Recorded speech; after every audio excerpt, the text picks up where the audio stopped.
passed on like a ribbon finding its way through the night sky.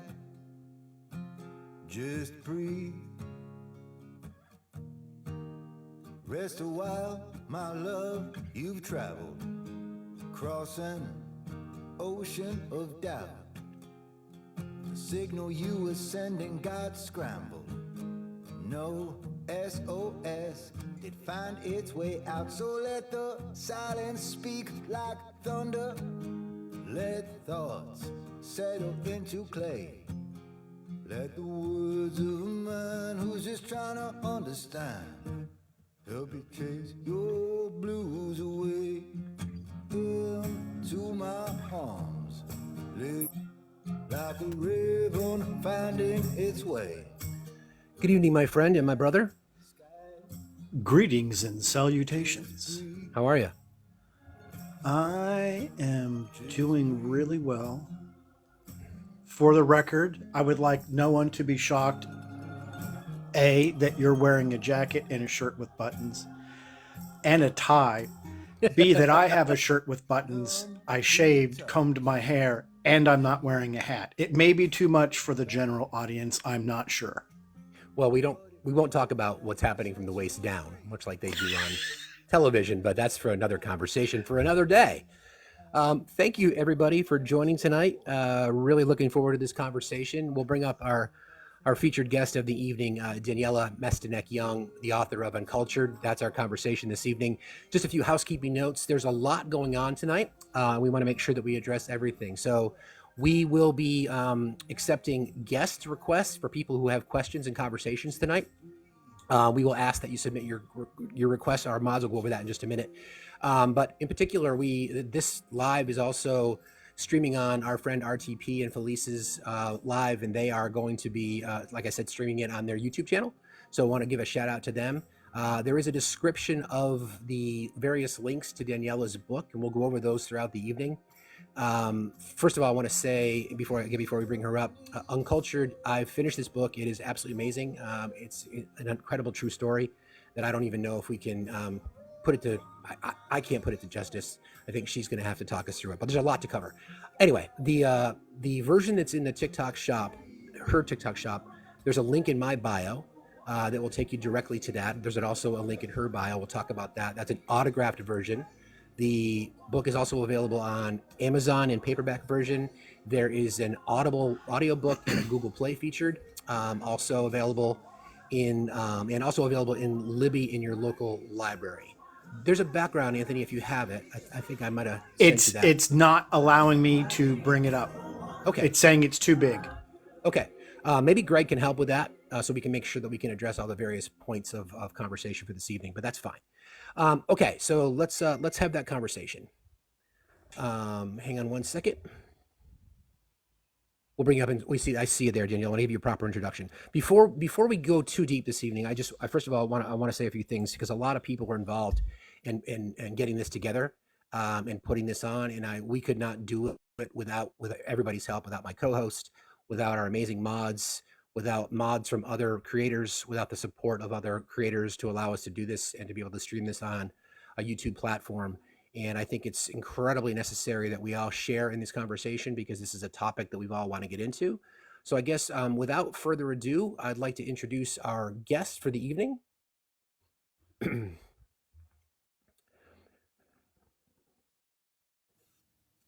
Hello, Daniella. Oh no, did I do this right? We got you. We can hear you. Just have to turn your camera on. Okay. Let me figure out how to do that. Click on the picture. You'll see the little camera icon, and then you hit save, and that will do it. I'm not even seeing the picture right now. It just disappeared. Okay. If you just click on I'll give you the... now I see. Now I see. Okay. Hi. Can't see it just yet, but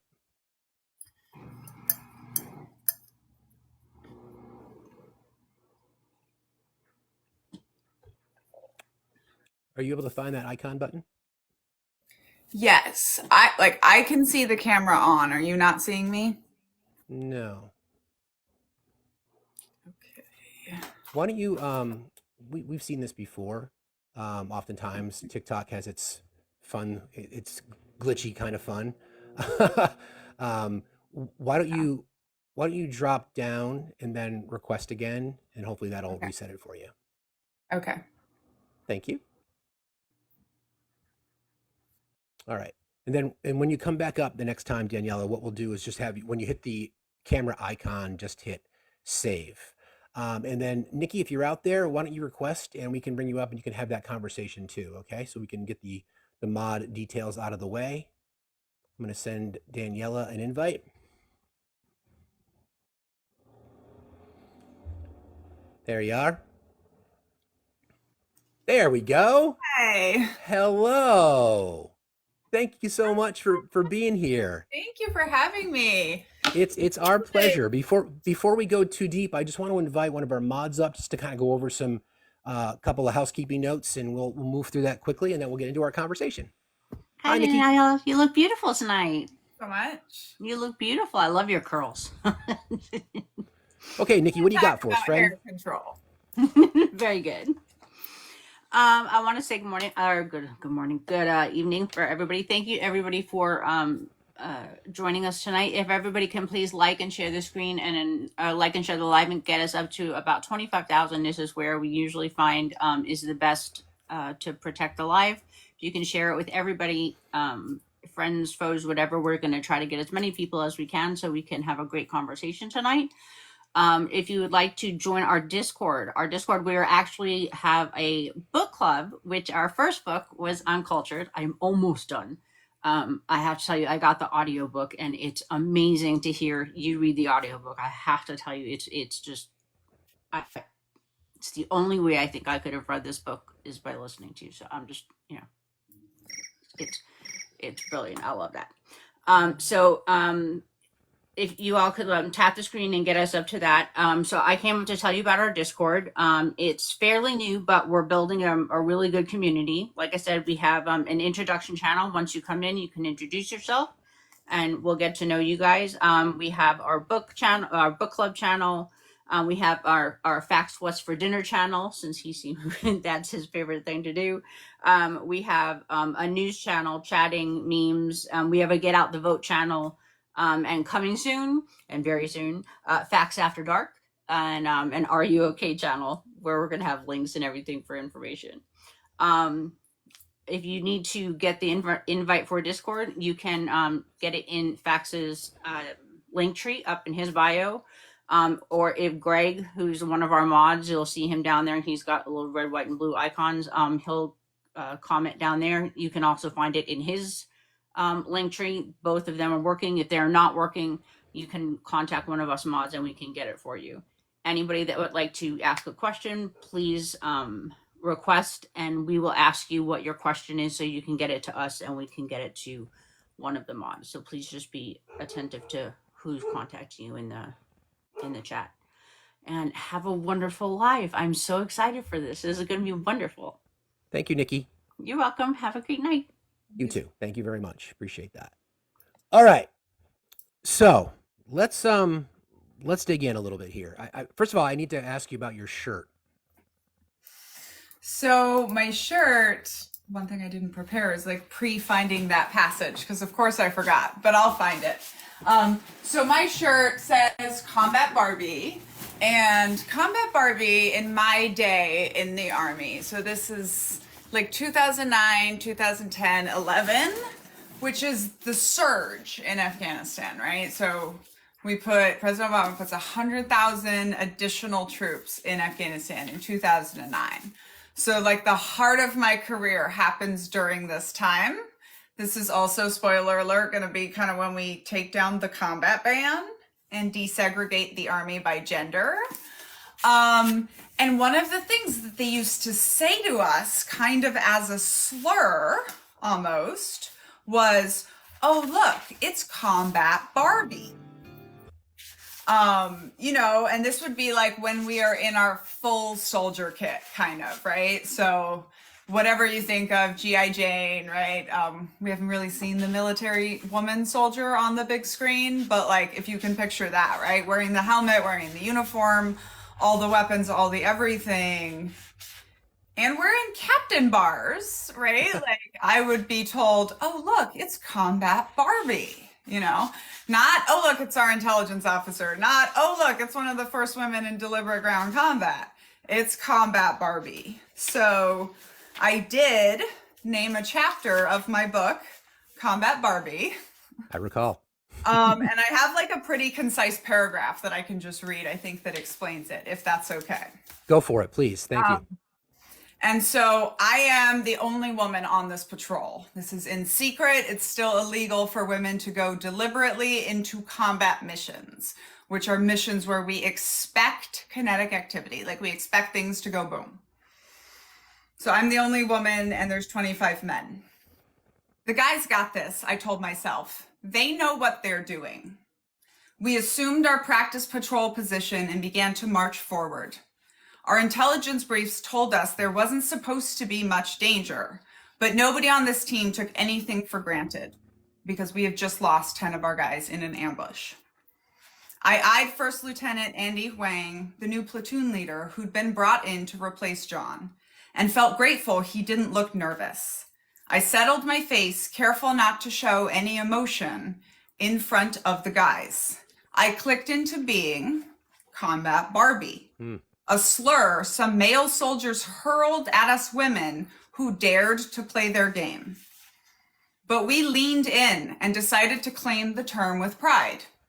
Combat Barbie was perfect, professional, and proudly serving. So what if she was pretty too?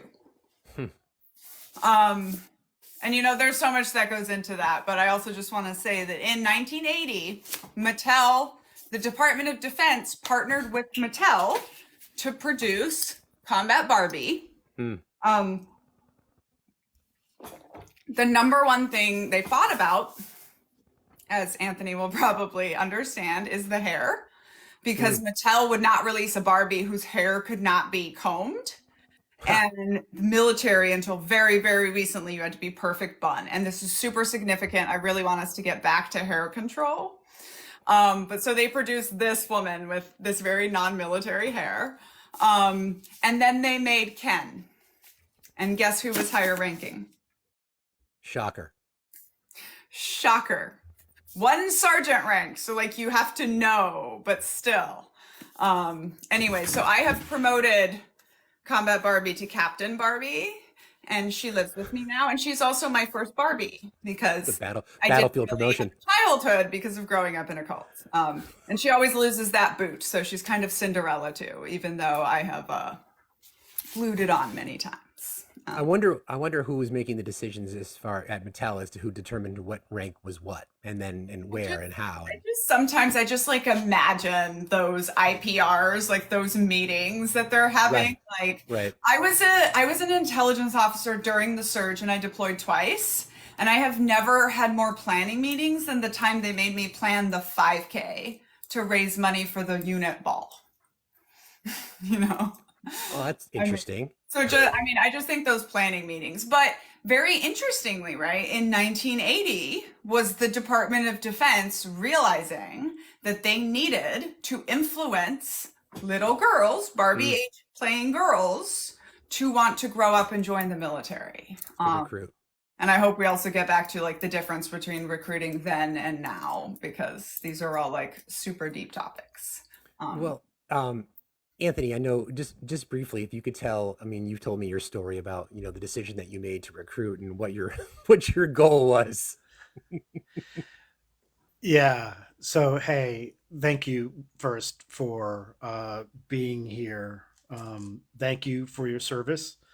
I joined because I wanted to get the fuck out of town. There was no economic prospects for a 19-year-old in 1986. There were no jobs, and I really was just fed up. So, because my family had been Navy for years, too many, I walked into the recruiter's office and I said, "How soon can I get out of here?" which, as you know, that's like a recruiter's dream, Dream. right? They're like, oh, have a seat, I right? walked in and said, "Make me an officer." Yeah. Bear Yeah. with me, guys. Sorry, Yep. go, keep going. And, you know, a couple weeks later, I was on a plane to San Diego. So I spent 8 years, so 86 to 94, and I was in what is known as a special boat unit. Now it's called SWCC, Special Warfare Command, but same, right? So taking Navy SEAL units and Army Special Forces people and putting them through the paces of being in a riverine unit, and making sure they don't drown while doing that, because that's pretty important. So I always tell people who aren't veterans that thank me for their service not to, because I didn't join for you and I didn't join out of patriotism. I needed a job and I needed to figure out, you know, what life was really all about. And I think you know this too. The one thing the military will give you is an understanding of what you don't want to do going forward.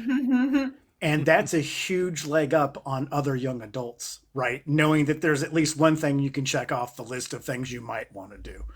And so for like a lot of us, after 8 years, I had really, you know, there's only so much you can take, I think, unless you're really dedicated to doing that 20. And I applaud people that can, because that takes a special kind of person.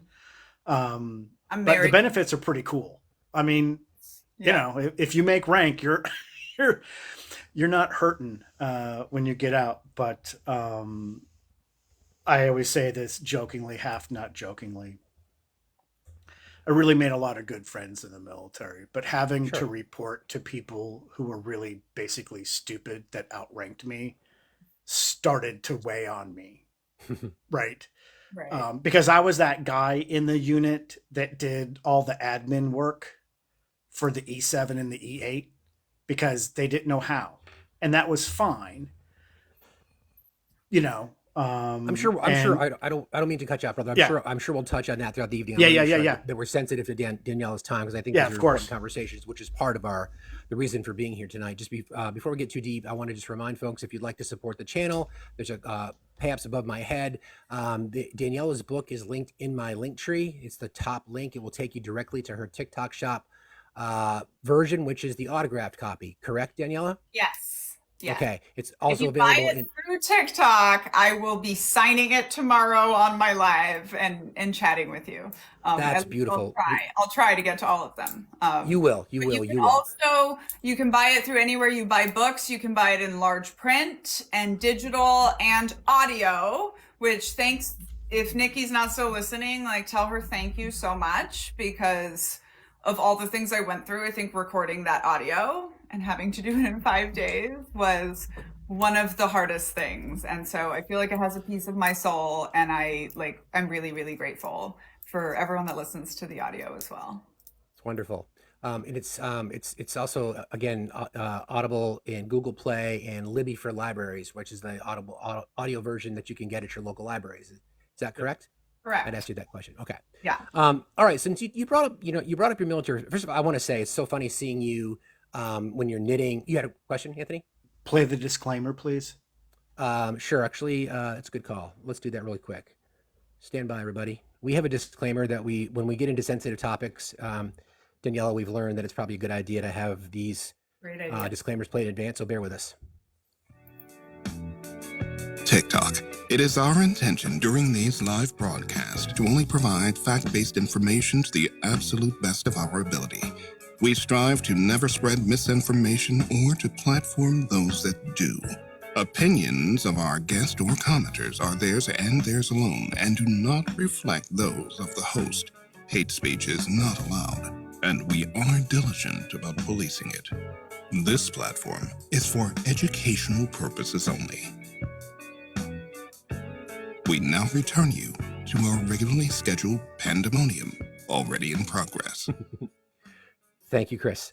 Okay, so I find it interesting talking to you now and seeing you with your knitting and when you're signing your lives, and I see your hair and your curls, and I see that picture that's in your book of your you're in your uniform and your hair is short and chiseled, and you brought up your time in the service. So I think it's interesting. Obviously, we're going to spend some time this evening talking about your experience in Children of God, and your escape, but you make a lot of connections to your time in the military with your experience in the Children of God cult.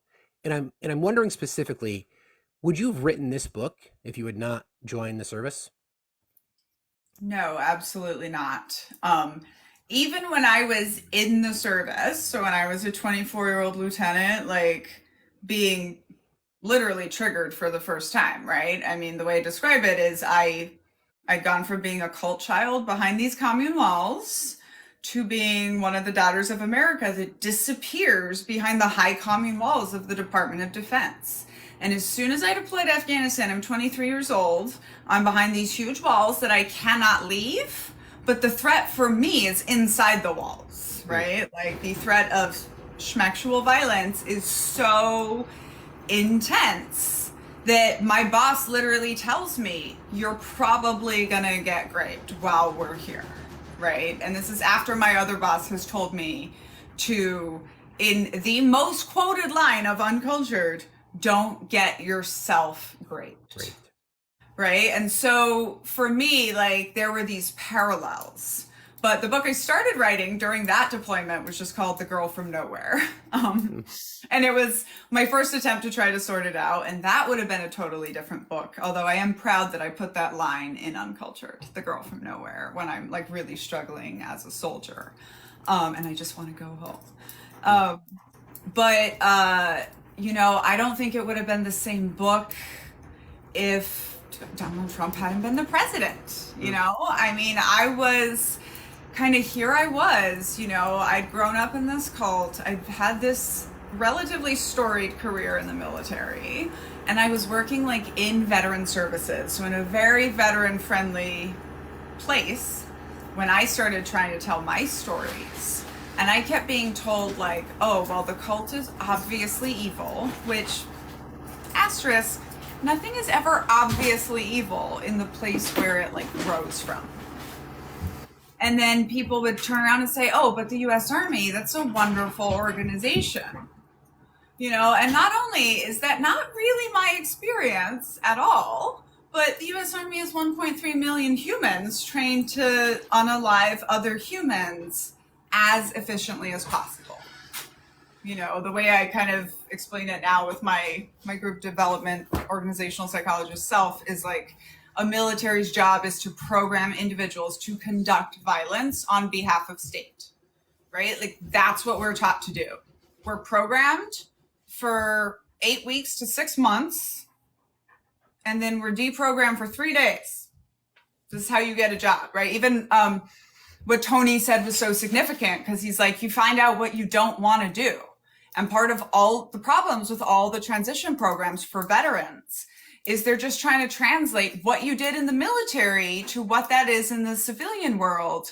And like much of the time you didn't get to choose. I got to be an intelligence officer because I run fast.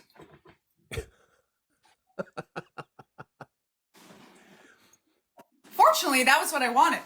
Sure. Actually, the number one thing I wanted was infantry, but because part of that job interview was getting on a table and letting them look you up the V so that they could slot you in as a second-class citizen. Super traumatic, by the way. And every woman that has heard me talk about this is like, oh my God, I thought I was the only one. But to me, this is the beginning of like the othering in the Army. But it's also, for everyone, right? When you go to the military entrance processing facility, this is when it starts. This is when the dehumanization process starts. And I love seeing Tony nodding, right? So that's when it starts. And you're going to go through, the best thing my not great of an ex-husband that we know about if we read the book, but we don't want to spoil. Yes. The most helpful thing he said to me is reception is worse than basic training, and basic training is worse than the real Army. Right. And so first you go to MEPS and they make make you just do a series of embarrassing and probably not quite necessary things. Just for our audience, the acronym MEP stands for? Military Entrance Processing Station. Okay, thank you. So you're gonna go sleep at a hotel overnight, and they're gonna wake you up at 4 o'clock in the morning, and they're gonna drive you to MEPS, and then you're gonna spend the whole day trying to prove to them that you are qualified to be in the military, physically and mentally. And then they're gonna send you off with a ticket to the airport. And for my group, they just made sure that we arrived with 72 hours of not having slept. I was literally the hero because I knew about the USO from being a military spouse, and so I brought us all in there, and we got to like sleep in the chairs in the DFW. But sleep deprivation, right, all of it. But reception is when you're being just systematically dehumanized and processed into the machine. And reception, by the way, is the same thing they call your first week in prison. And then you go to basic training. And this is where my book starts, right? Where the very first thing of Army basic training, and I knew this was coming because my husband had just done it before me, is the duffel bag exercise, where you're standing there with your 50-pound duffel bag above your head, and they're screaming at you, and you haven't slept in 72 hours, and they've arranged for it to be very sunny or pouring rain. I literally think they wait for like extreme weather to launch your class. And then you have like your ultimate cult moment, right? For me, this was my moment of going first, oh, I just joined another cult, right? Boom. That's the answer to your question. Sorry to be so long-winded, right? Like that was the beginning of the book being this story. And then my second thought was, oh, I'm going to be better at it than all of these suckers because I know how to cult, right? Like I can perform.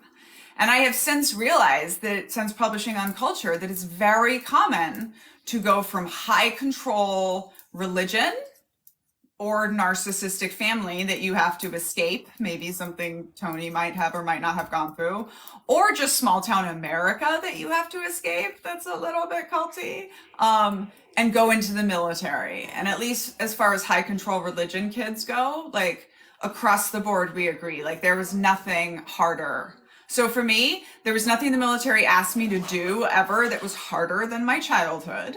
Sure. And there was no level of secret keeping in the United States government at a top secret clearance level that I hadn't already gone through in the cult. And that's another very interesting parallel as far as like when you grow up or spend time in a cult where justified lying exists, that plays out in your life in other lying sorts of ways, whether that's having a top secret career or having an affair.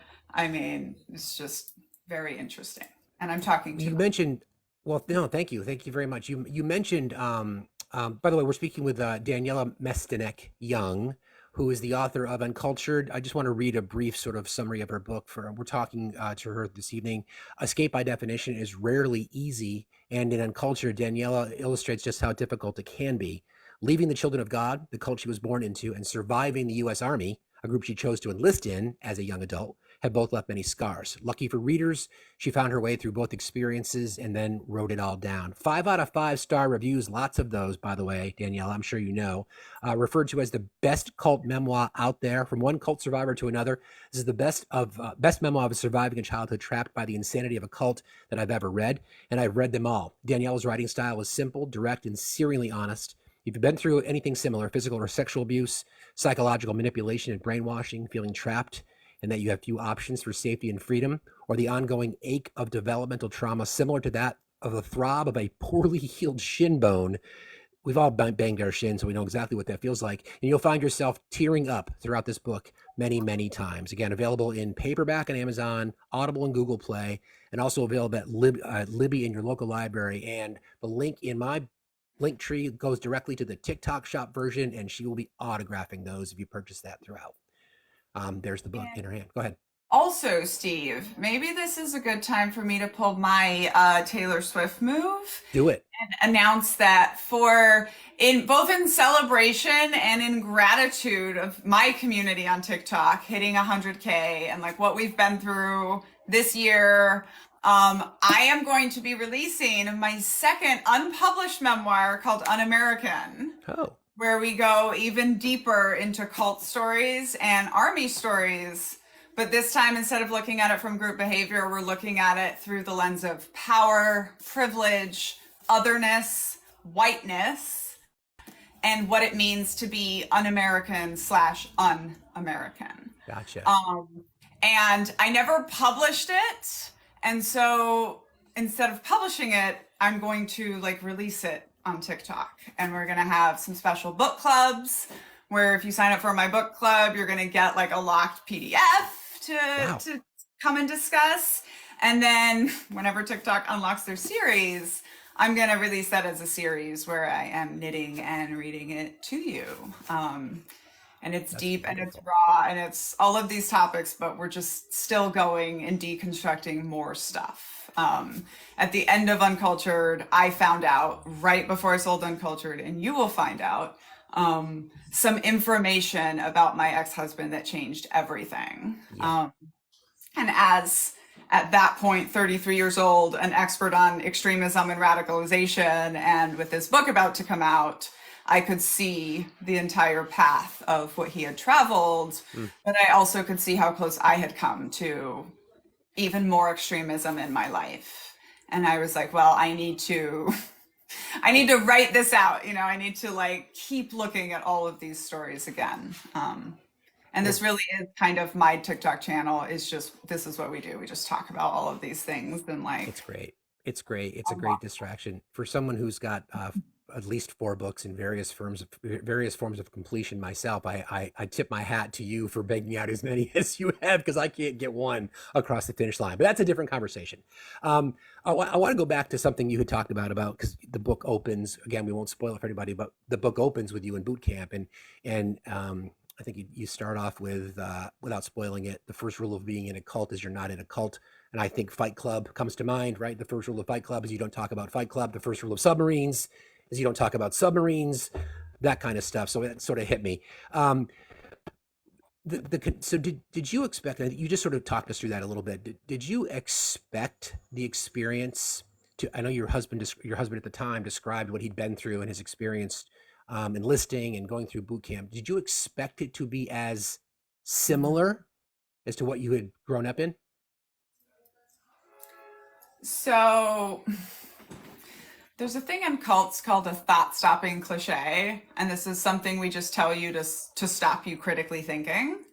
And I think you knew what you signed up for is one of the biggest thought-stopping cliches of all time. And I promise you, I thought that I did. I mean, I think I literally say that in the book. I knew what I was signing up for. I was wrong. And I mean, I so thought I knew what I was signing up for. I mean, I researched the officer career. I loved this idea. He kind of stole it from me, I feel like. Did it first. I wrote him every day, right? I had the most intelligence about showing up to basic training. But first of all, one simple thing. I'm a woman. He's a man. Your number one job in basic training and the rest of the Army, it's boot camp in the Marines, basic training in the Army. So we got to get our cult lingo right. Your number one job is not stand out, and we tell you in the Army, we have a saying, all you have to do to be successful is be in the right place, in the right time, in the right uniform, and never volunteer for anything, right? Don't stand out. And so my strategy, the same in school, right? High school, not deserving to be there. College, trying to be the valedictorian. Army, definitely not deserving to be an officer. I was just you only stand out for the good things, right? So I ran a 5-minute mile. If this is what we're going to care about, this is what we're going to do. And there's no way you know what you're signing up for. This is why I say it's a thought-stopping cliche. It's not true. But also it's only used to shut down critical complaint, right? Is that phrase ever used in a good way? No, it's just another version of you were asking for it. And it's actually really tragic to see on reviews of my book, people saying what did she expect? She knew what she was signing up for. She knew she was going with a bunch of violent angry men. And like, is that how we talk about American soldiers, Anthony? Like, don't we talk about like loyalty and duty and honor and respect and personal courage and selfless service and all of these things? Theoretically, we do. Those that didn't serve do not. Yeah, yeah. And anyway, I think loyalty is a pretty dangerous organizational value. But, you know, so just for that alone, and that is kind of a theme in the book, it is this idea. You know, I say I even wrote UnCULTured so that the really good men, like my current husband, as opposed to my ex-husband, but also he better watch it. You know, for him to understand that, like, I mean, any system that's not built for you is traumatic, right? That you cannot be a Black person in America and not be traumatized. Indeed. And I don't think you can be a woman in the Army and not be traumatized. But when I would try to have those conversations with my male peers, they just didn't get it. But you know what? When I wrote down about life as a child in the cult, my best friend, who, you know, Daniella, who we love if we've read the book, but say like she and I have been married for 16 years and my husband and I have been married for 10 years. So she said to me, and my spouse said to me, like, I thought I knew, but I had no idea, you know? So the whole, which really actually ties back to rejections of UnCULTured that I got, 19 of them, before selling in a life-changing deal.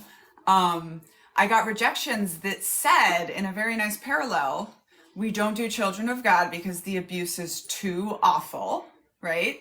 Children of God should be one of the most famous cults in the world. So your publishers or potential publishers told you that? They didn't want to address it because of how horrible Children of God was? And this is the same reason we don't see a lot of documentaries. This is because how do you tell the story of sexualized child abuse without kind of re-victimizing more people, right? Like, without, I mean, if I tell you what it took for me to put chapter 5 down and that I've only read it 4 times, you know, one of them was recording it. You know, I mean, it's, anyways, I did go there both on the cult side and on the Army side. I think it's important to see, like, this is where, how awful it really does get. But then on the military side, I just kept getting told, we don't do books about military women because nobody reads them. And UnCULTured just hit 10,000 audios this week. Just that alone makes it one of the top selling books by a woman veteran. And I'm really proud of the fact that it is critical. It is not asking the Pentagon for permission to protest them.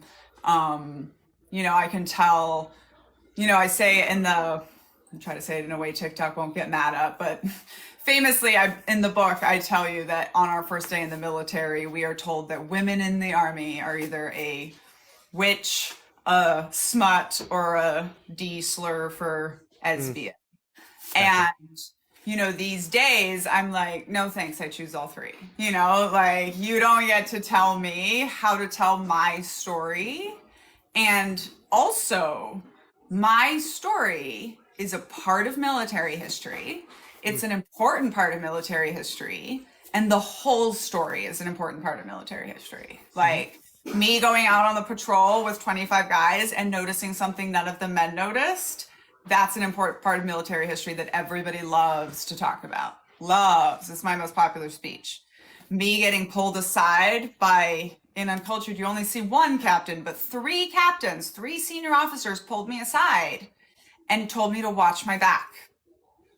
And listen to what we're saying.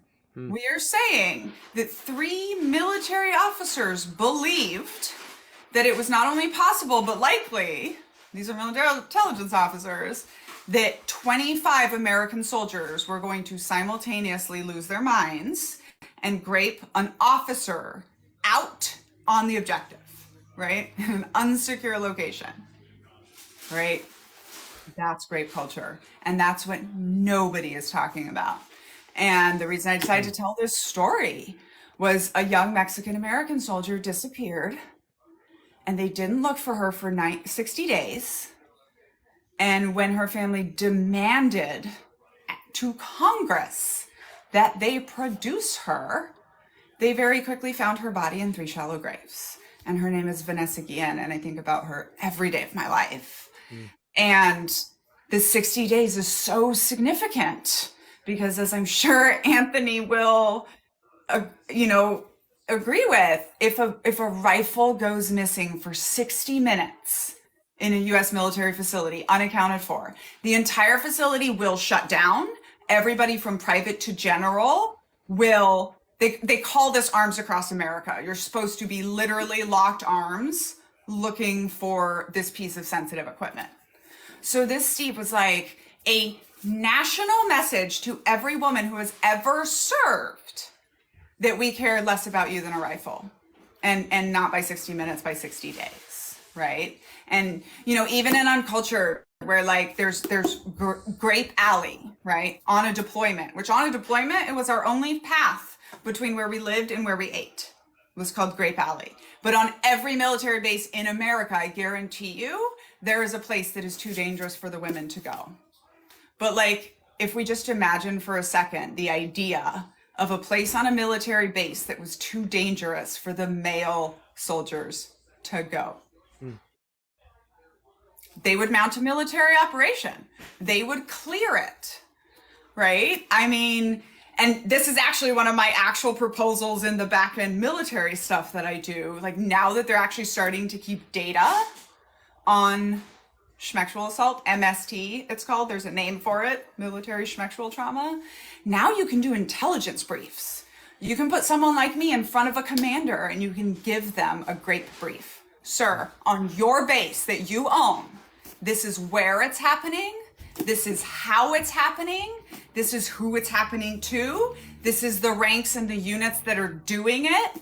And now you've just given a commander a kinetic mission, a violent mission that they have to go solve. Let me just wrap up this personal rant by saying that every time I hear a high-ranking military man saying we don't know how to solve it, I'm literally here in a giant gold blazer with my Harvard degrees and my military experience being like, I know, I have a 10-point plan of how to solve it. But nobody reads books about military women, Steve. Well, Daniella, it's and this is one I want to make sure I wrote this question down because I want to make sure I ask it the right way. Obviously, it's known that it's not necessarily, again, people making the decision to serve their country, I think, is very noble. Everybody has a reason to do it for whatever that reason is. Anybody who signs up, I have respect for it. We can talk about what's happened to certain people in our culture these days, but women are obviously aware of the grape culture as you described it. Tailhook shone a light on it, but it's always existed. So what do you think is the draw for women to still want to enlist? So glad you asked me that question because I have so many thoughts. So first of all, I will just say that the fact that an entire my generation of women, I think, still didn't quite know, right? Like millennials were just starting the information age, like still didn't quite know. But Gen Z, like, they know. We have the first generation of military veterans, this family in this house, warning their children not to join the military. And the military is the best social elevator that we have in the country. And so basically all of Gen Z women are now kind of being denied the best social programs and social elevators that we have because of fear of what will be done to them. And there's a word for that, and it's called schmexual terrorism. So that is just one thing that this entire younger generation has going on. And no wonder it's a national recruiting crisis. And then can you just take me back to the question? Because I definitely had a second half there. The reason with the awareness. Why women going in, why they still enlist. Yeah. So the first thing I kind of just ping pong back at people when they ask me that question is for the same reason that men would join, right? For the same reason that men would join, right? I joined for all the same reasons that Anthony joined, which, by the way, were all the same reasons my grandfather joined a cult, right? It was I needed to get away. I wasn't fitting into society. I didn't know what else to do. They promised good things. I knew I was smart and I could work hard, but also just women, women might like to do war as a career just as much as men, right? And like, this gets messy to talk about out loud because imperialism and empire, and I know all of that. But in the US military, we really, really harp on like, this is a profession, this is a career, this is the art of war, right? And like, I wanted to be an accomplished officer in the US Army for all the same reasons that the man next to me did. I promise you. And even like getting that recognized as a reality, I think is like, we're still not even there yet. We still don't even realize kind of how that question in and of itself is biased.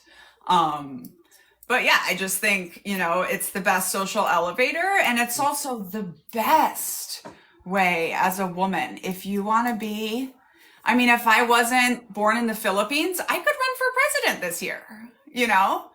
I probably still could, but someone will produce naked photos from the internet, but does that matter? Does that really matter these days? I'm kidding. I think we had hoped not after the orange guy, but who knows? But I will own it. I look good in those photos. I just don't think they're going to wave the whatever the thing. Right. They would have figured it out for Ted Cruz, but they're not going to figure it out for like a woman first. There should be a cult exclusion on the application. But like, so my best friend Danielle, who's a beloved character in UnCULTured. Wonderful. Yes, Danielle and Daniella. No, we're not sisters. Yes, President Obama asked us that question. When she joined, she wanted to be a UN peacekeeper, which is kind of a UN soldier. And they, for women, had to have military experience. And so when I met her, I'm 22, she's 25, I'm joining the military because whatever cobbled ideas plus toxic relationship, and she has this like life plan. I'm like, wow. Now she works for FEMA in like high up in international disaster management. She is a major in the reserves, and she's a civil affairs officer, which is kind of like the Army diplomats. And she's like starting her own entrepreneurial company to like deliver disaster bags and anti-rape kits to women all over the world. So just like, when I say it's the best social elevator, it is crazy to think back of what I was responsible for when I was 22. When I was 25, I'm trying to get out of the Army at 27 and go into physical security, and people are saying, oh, you're entry level. And I'm like, part of my security portfolio is I helped secure Bagram Airfield, an active war zone for Air Force One, so that President Obama could come and visit troops on my birthday, by the way, which is also the day I graduated from Harvard. May 25th. It's a good day. Also a bad Coming day. up. It's Memorial Day weekend. Yeah, Indeed. That's also a big chapter in the book. But just the amount of responsibility, right? As a 25-year-old captain or lieutenant still, I was the senior intelligence officer for a battalion, which is 1,000 humans and about $30 billion in aircraft, right? And like, I'm responsible for getting all of those back home.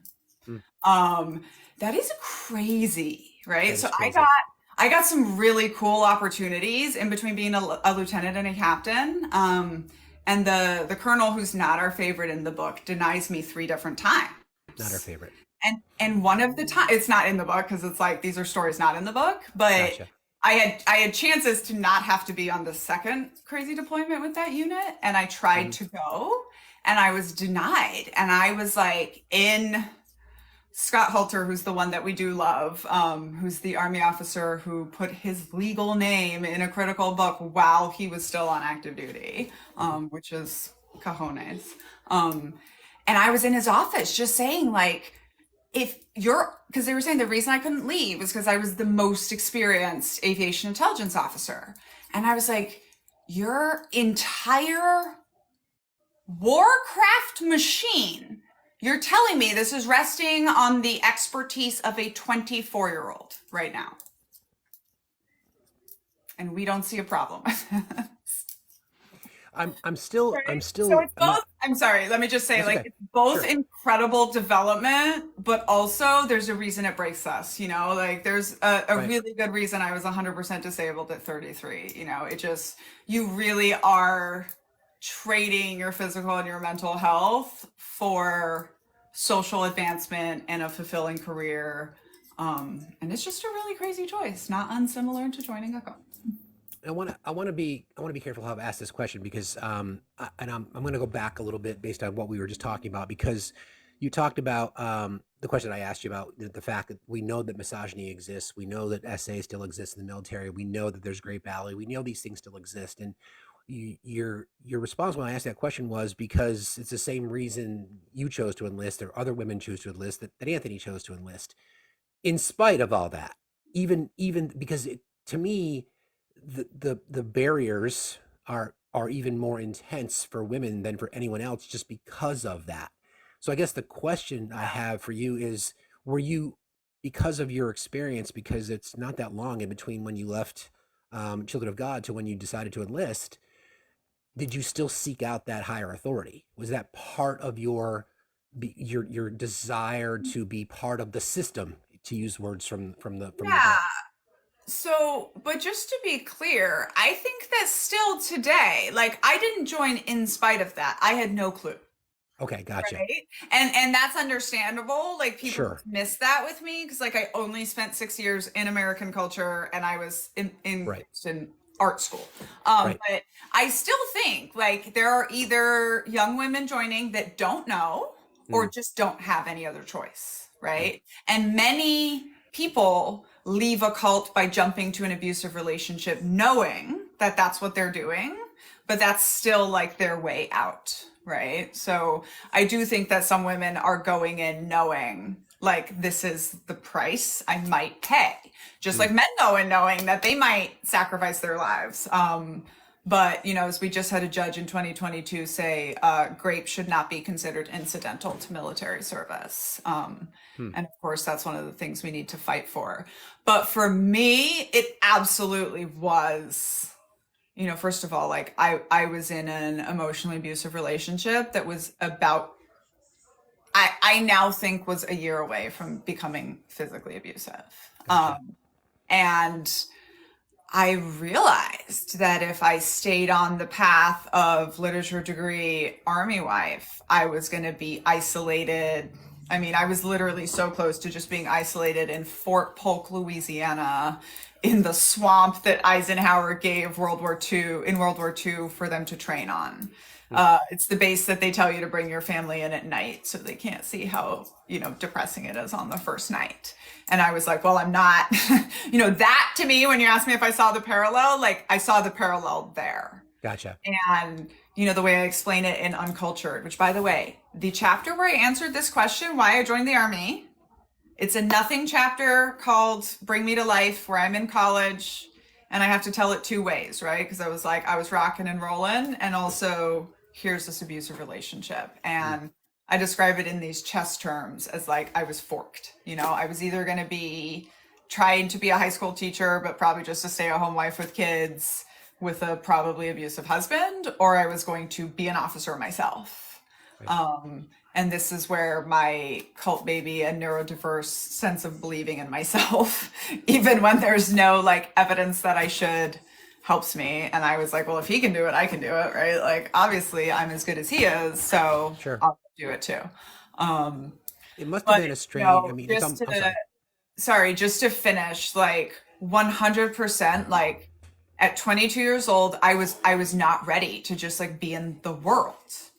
Right. So I had gone from cult to 4 years of high school and to college as valedictorian with 4 jobs. Like I built these high control environments for myself.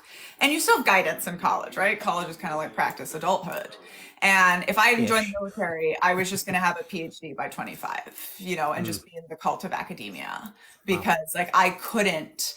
And I almost like, I looked forward to, I mean, I was graduating after a semester abroad, taking 23 credit hours and valedictorian. Like my brain was exploding and I was craving basic training because I was going to get to spend 3 months without having to think. like, and then for someone that spent 6 years, like, I mean, I was so lonely, right? Like, you're trying to pass, you're trying to belong, you don't know how, you don't understand why, you don't know all your trauma, you think you can just perfect your way through it. And it was just like, for me, it was like, I can just sign away for 3 years, and not only am I going to get all that badass career stuff, right? But I can literally just like fall forward into the loving arms of the army that is going to catch me and say, here's your uniform, here's your rule book, here's your team, and here's exactly how you act. And like, that was what I needed. You sought it. You sought it out. Yeah. You needed it. We're speaking with Daniella Young. Daniella is the author of UnCULTured. There's an autographed version of this book available in her TikTok shop at Group Behavior Gal Shop. There's also a link to it directly in my LinkTree if you want to link there. It's also available in paperback on Audible and Google Play, and also Libby Librarian, which is the audio version in libraries around the globe or in the U.S. And we're talking to Daniella about her experience not only in the Children of God cult, but her experience in the U.S. military. And we were just talking about a few parallels between both. I find it fascinating. Can I say too, that's also Please. available in Australia, London, Canada, New Zealand. They did not even change the spelling to awesome spelling. It's not yet available in Spanish and Portuguese, because even though I do speak those languages, that's not my decision. So Got it. if you speak Spanish or Portuguese and an editor, tell them to come buy UnCULTured. Well said. We'll translate. Anthony, did you have a question, my brother? Okay. Nope. So something you just talked about kind of got me to thinking about how you were in an environment, born into an environment, the Children of God cult. For those of you who have not read her book, I'm through it. I find myself having to go back to read through some chapters because I was asking myself, what did that just say? That you were in an environment that was told the system was Satan. And anything to do with the system was the system was out to get you. And then you leave the cult and then you join the system. And in a system that oppresses women, as you've described, and oppresses minorities and does not treat people equally. Was it cathartic for you when you were writing your book to kind of unpack that a little bit? So interestingly enough, my therapist tells me that it was cathartic to go into these things as a career in the first place. Like, that's the first part of surviving it was like, well, I go work this out in a place where I'm in control, right? Like, I'm in control of the threat. Like, sure. I'm the one that, gets the bad guys and does these things. It was definitely cathartic to write it. Also, I think you're just a different person after you write it. And it's so cliche that I hate it. But, even to do a memoir, especially one this personal, and then put it out there and be like responsive and have to hear people's feedback, you really have to distance yourself and you kind of have to create a character. Like, I say that UnCULTured is about a girl named Daniella from the ages of birth to 27.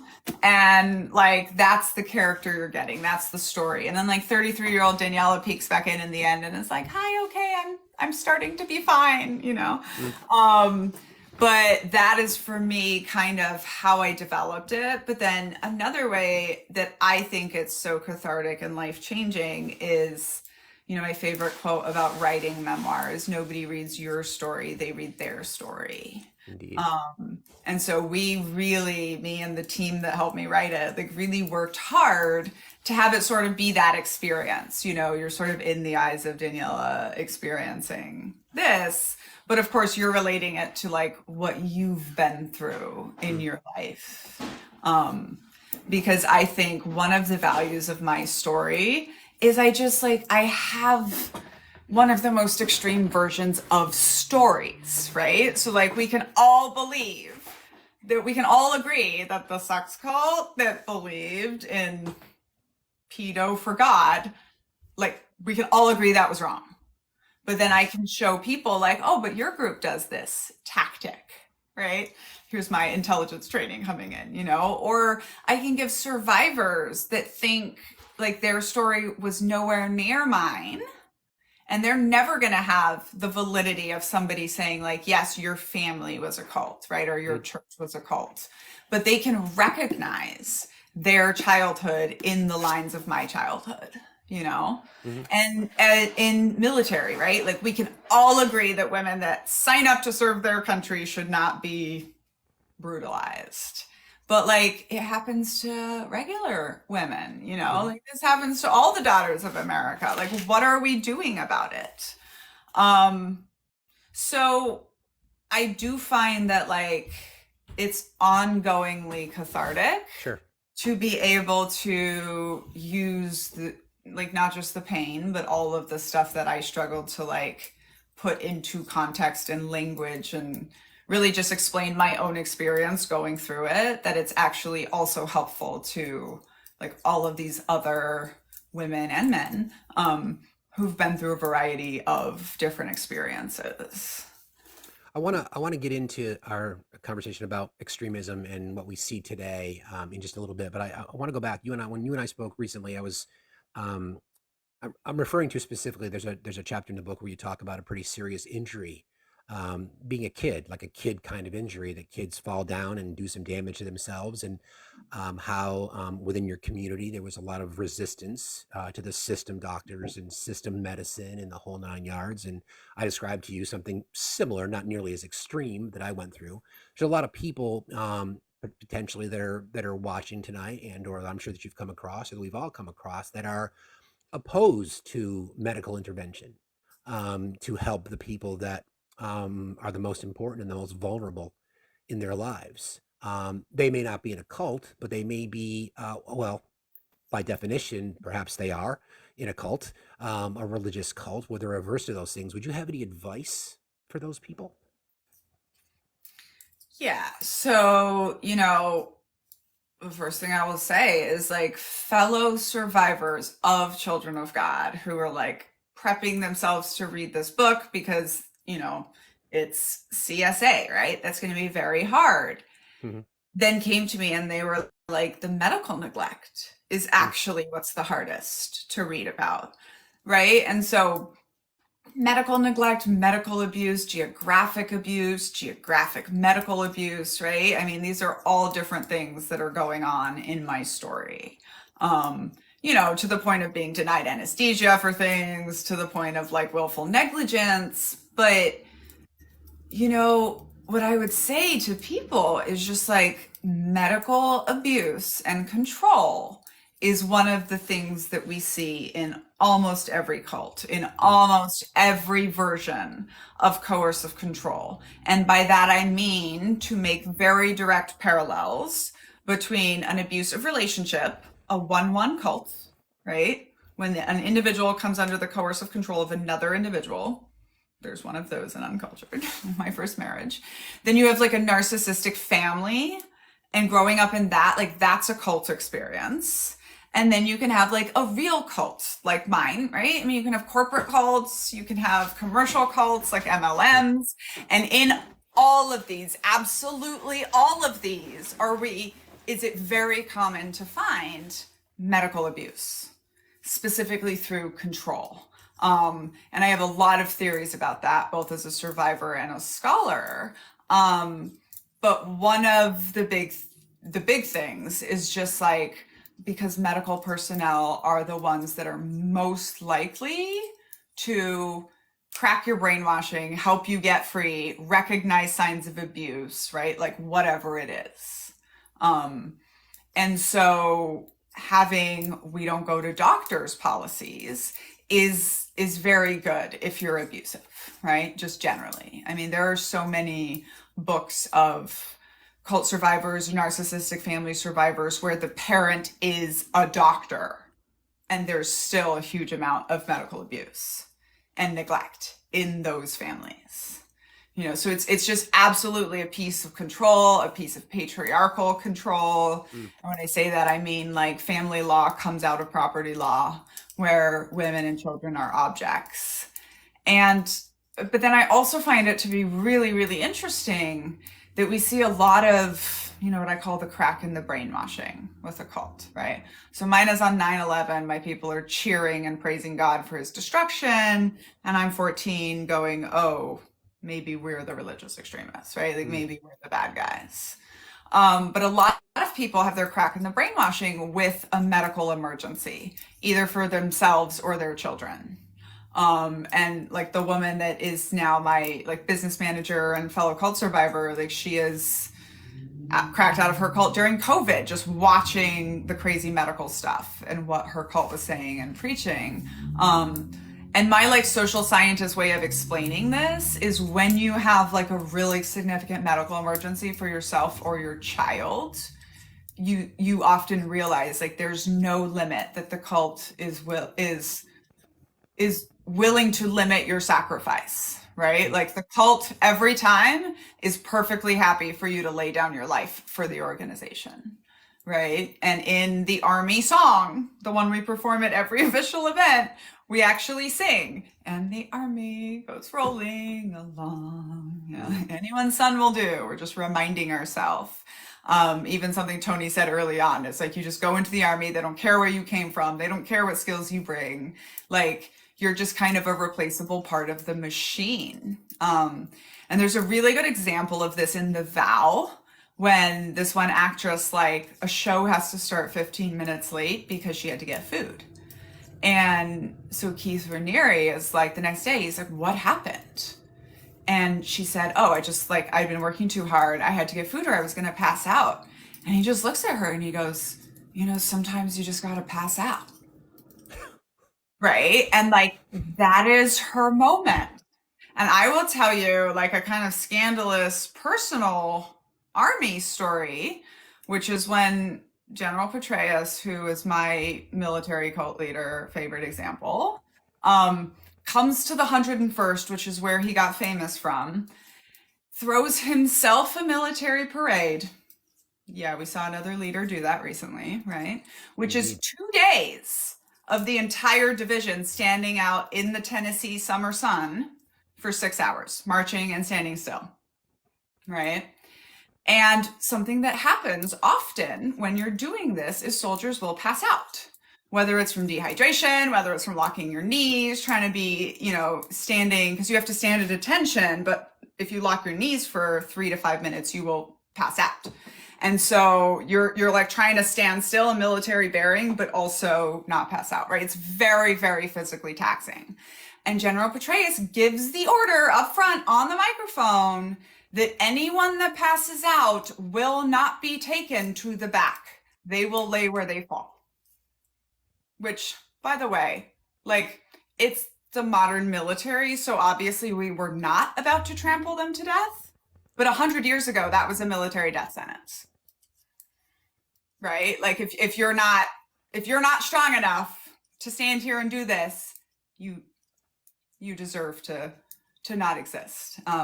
By the way, one of our soldiers in my unit did pass out. He was pulled to the back because we had human people. And I'm now married to that soldier. Anyway. Go ahead, I'm sorry. Crazy stuff with medical control. And I just, to just wrap it up back to your question a little bit, I just want people to see the trends, right? And all of my work is still the intelligence officer, and our job is to show you the tactics, techniques, and procedures that the bad guys might use to harm you. And that is like 100% of what I do, just for the individual. It's like, maybe it's not a cult. Maybe I can't convince you it's a cult, but here's the cult doing that. And here's your organization doing that. And I think every data point you have in common with a cult is important. One theme that I also noticed throughout your book, Daniella, was you always seem to be questioning things. Like you were conditioned, indoctrinated, brainwashed, but yet there was always a part of you that questioned it. I think again to that scene when you're that you describe it very well and very sort of vividly about it was the only time that you were allowed to really scream, because when you were injured, and you were brought for treatment. And it seemed like that was another example of like, why is someone not taking care of me here? Why is someone not helping me? I'm told I'm not allowed to scream, but now I'm allowed to scream, but nobody's coming to my aid. And again, I thought that was fascinating and very descriptive in the way that you described that. Not really a question there, just more of a statement. Unless you had comments about that. Yeah, can I share with you a story about screaming? Please. Um, Everybody, so please tap and share the live. We'd really appreciate that, and please gift our panelists and our guests, please. Danielle, thank you. Go ahead. So I lost a brother in December who, you know, chose to leave us, we think. And this is a risk factor in how kids that grow up in cults and how military veterans leave us. And he was both, just like me. And when he was a little boy, right, he used to say, "We're going to go explode in the woods," because he didn't know how to say explore. So that just became a thing with my family that, you know, every time there was a kid, which was always, we would be like, "We're going to explode in the woods." And as I am, you know, trying to write the eulogy of this baby that I held in my arms and loved and parented, and, you know, I just kept thinking, like, how ironic it is that we were never allowed to do that, right? We were never allowed to just run and scream. And the number one abuse that I describe of growing up in the Children of God is just no spontaneous moments of joy, right? Like, we just never could. So for a number of reasons, I did not go to the funeral, but me and my little family and then my chosen family did our own event. And it involved witches' capes and the woods, and we just exploded in the woods, and we ran around and we screamed and we laughed, and I thought it was really beautiful. Yeah.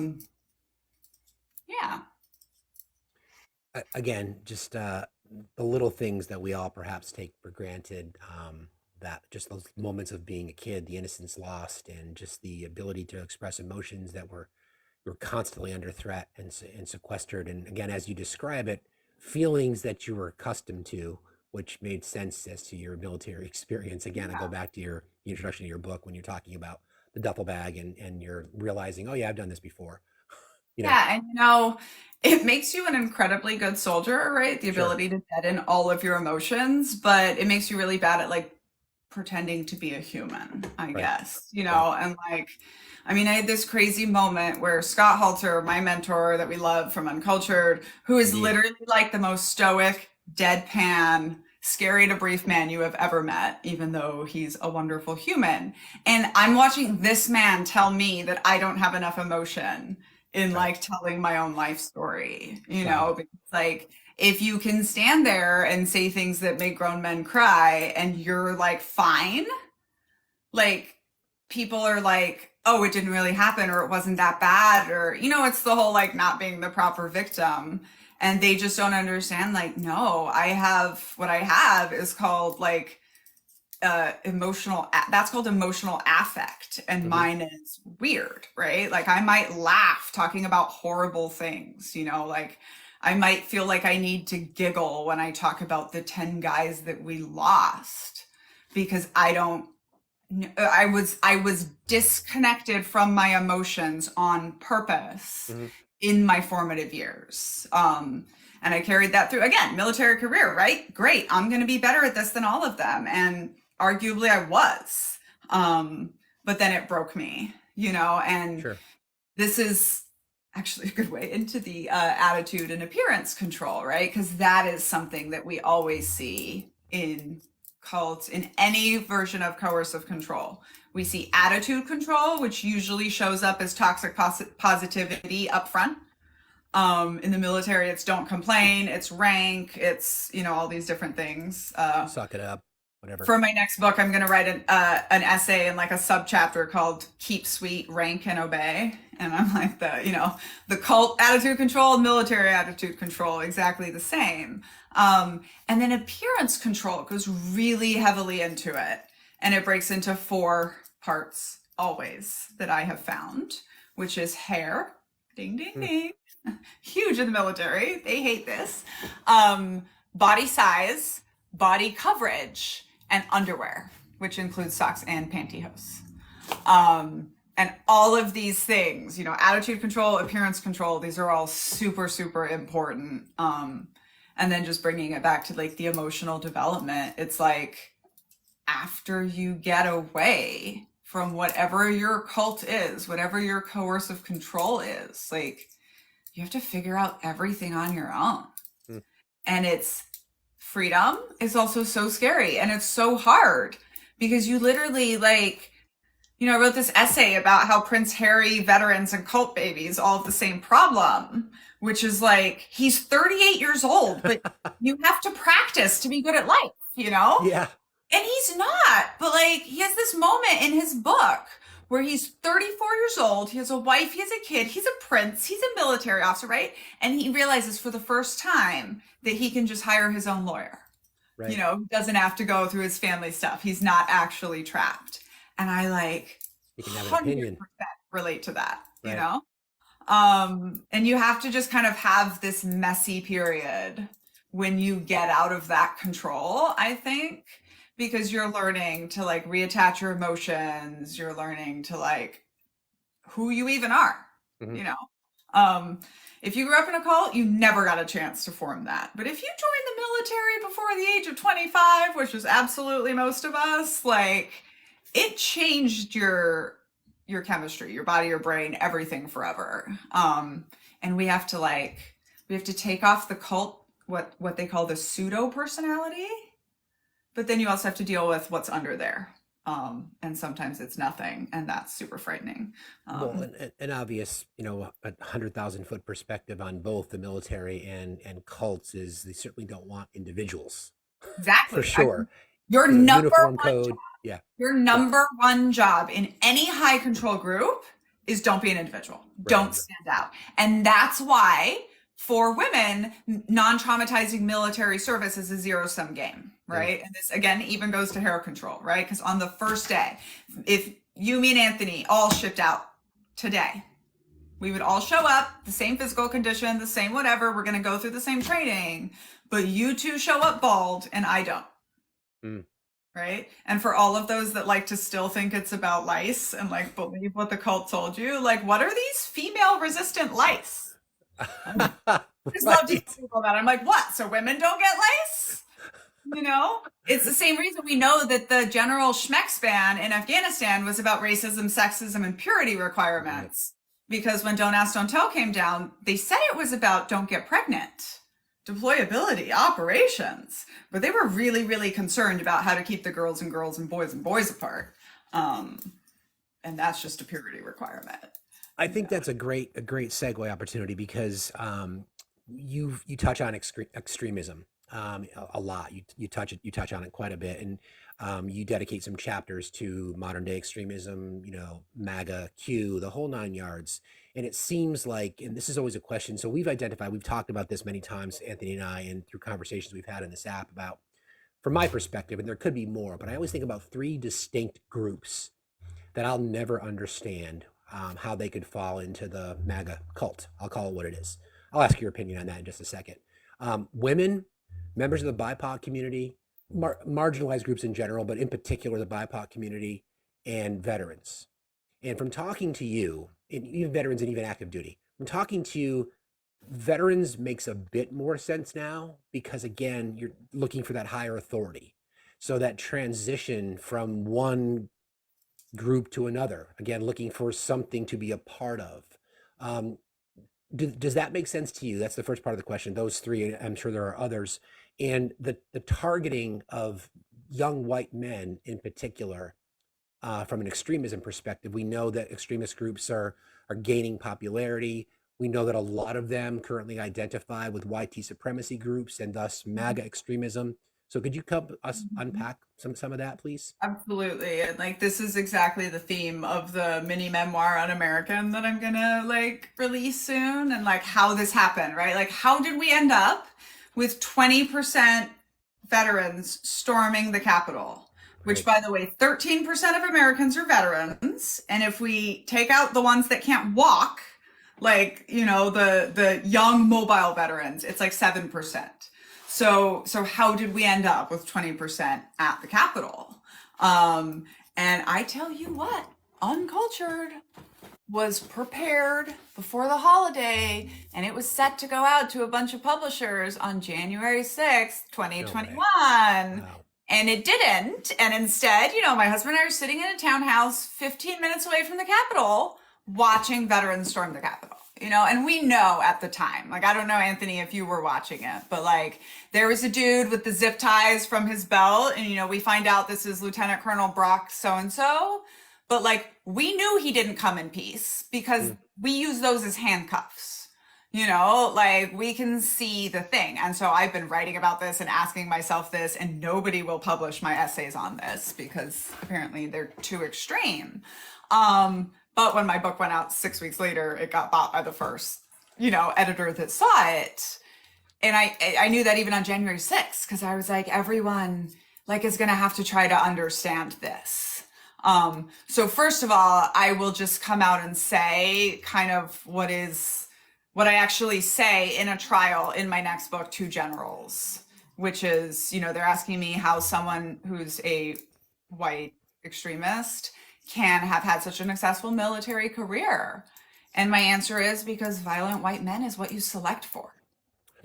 Like, I mean, let's face it, this is what we want. This is what we are in the business of. And it was quite ironic because I was just looking at them and I'm like, you're trying to BS me with the way you BS civilians, but so I really think that like, once you've been through the experience that is called identity breaking indoctrination, so military basic training, your first 72 hours in the Children of God, plus your 6 months of indoctrination, it's 6 months both for the military and the Children of God to become like an active member. This is called identity breaking indoctrination. Fun fact, military psychologists don't usually go through it, I think, because then they would have to change it. But I think once you've gone through that, and I think similar to kind of like having the self-unaliving SI ideation, is like once you've gone through that, it can more easily happen to you again, right? It's almost like your brain and your body know how to be extreme and how to just fall into a black and white worldview and how to just do that. Right. And then the other part to your question of like, how does this happen? I never think we talk enough about cult recruiters. Every version of extreme groups spends a huge amount of time, money, and power getting new people. So we always talk about like the individual, like why did they fall for it? But with my grandfather, like he was we now know, probably autistic man. He had a bad LSD trip where he met Satan. And the next day he was sitting in a park with his head in his hands and up walked the happy, pretty, shiny, bouncy Children of God to sing him a song. Right. And off he goes. And that's all she wrote. And this is why 5 generations of my family have been affected by this cult. Right. But what did he do? He had one bad experience and he was sitting in a park, right? I mean, it's the recruiters. It's the people that did the bait and switch. This also turns into like one of my scholar concepts is the idea that a cult starts off good and turns bad. Absolutely false every time. Like a regular organization can start off good and turn toxic, but like it doesn't accidentally become a cult, right? My number one advice to not build a cult is don't be a cult leader, right? They know what they're doing. So people who join the Children of God will go to their graves saying that it started off about love, faith, and Jesus, even if they can admit that it went wrong. But it didn't. It was an alcoholic narcissist who wanted to play power games with people from the very beginning. And even the idea that it like was good once upon a time is part of the con. So I want to say, like, especially with 2 of the groups you mentioned, the women and people of the global majority, non-white people. I think there's a lot of that, right? Like there's heavy recruiting. There's heavy bait and switch. There's so much performative appealing. A cult is really good at making it all about you until they get you to the point where you've activated high entrance costs and you don't want to pay high exit costs. As soon as they have you there, they say what they say on the first day of basic training, which is what finally convinced Stephen Hassan, world famous cult expert, that the military was a cult, is they say, we don't care what your recruiter said, we own you now. Right? And that is in every cult. You see this in the vow where they're like, this is about you. This is how NXIVM can help you. And then as soon as they have you, it's all about what you can do for the cult, and they will bleed you dry. And cults are always about labor, right? And who is great at giving labor to this country, if not women and people of color, right? And so there's all of these dynamics going on. And then the last thing I will say specifically about the white men is that, so yes, I do believe MAGA is a cult. I was quoted in The Atlantic recently for 5 paragraphs, like we all think so. We hope it's in its end game. But angry white men, right? There's a book called Mediocre, The Dangerous Legacy of White Male America by the woman who wrote So You Want to Talk About Race. It is phenomenal. I read it out loud on my channel all the time. And it is, we have studies that show that perceived persecution is as powerful in getting people to commit violence to protect their in-group as real persecution. So honestly, the same way you appeal to people of color and women is the same way you appeal to the white men. It's just that our threat is real and your threat is much more perceived. And obviously even my threat is much more perceived than like a Black woman or a trans person. And that's what's going on right now, right? Like that is, I really tell this story well in Un-American, so I hope people stay tuned. But there's this character in the book who describes his own radicalization in a 75-page screed online. And he's literally choosing between Bernie and Trump because he's like, these two are activating the angry white men, and this is what's going to win. And that's also why, like, I was one of the people that knew in 2016 he was going to win because of his extremism, not in spite of it. And I'm worried again. I understand. I think we have some questions. I think Anthony's compiled a few questions. We might have some people in the chat. Do you mind taking some of those questions, Daniella? Let's do it.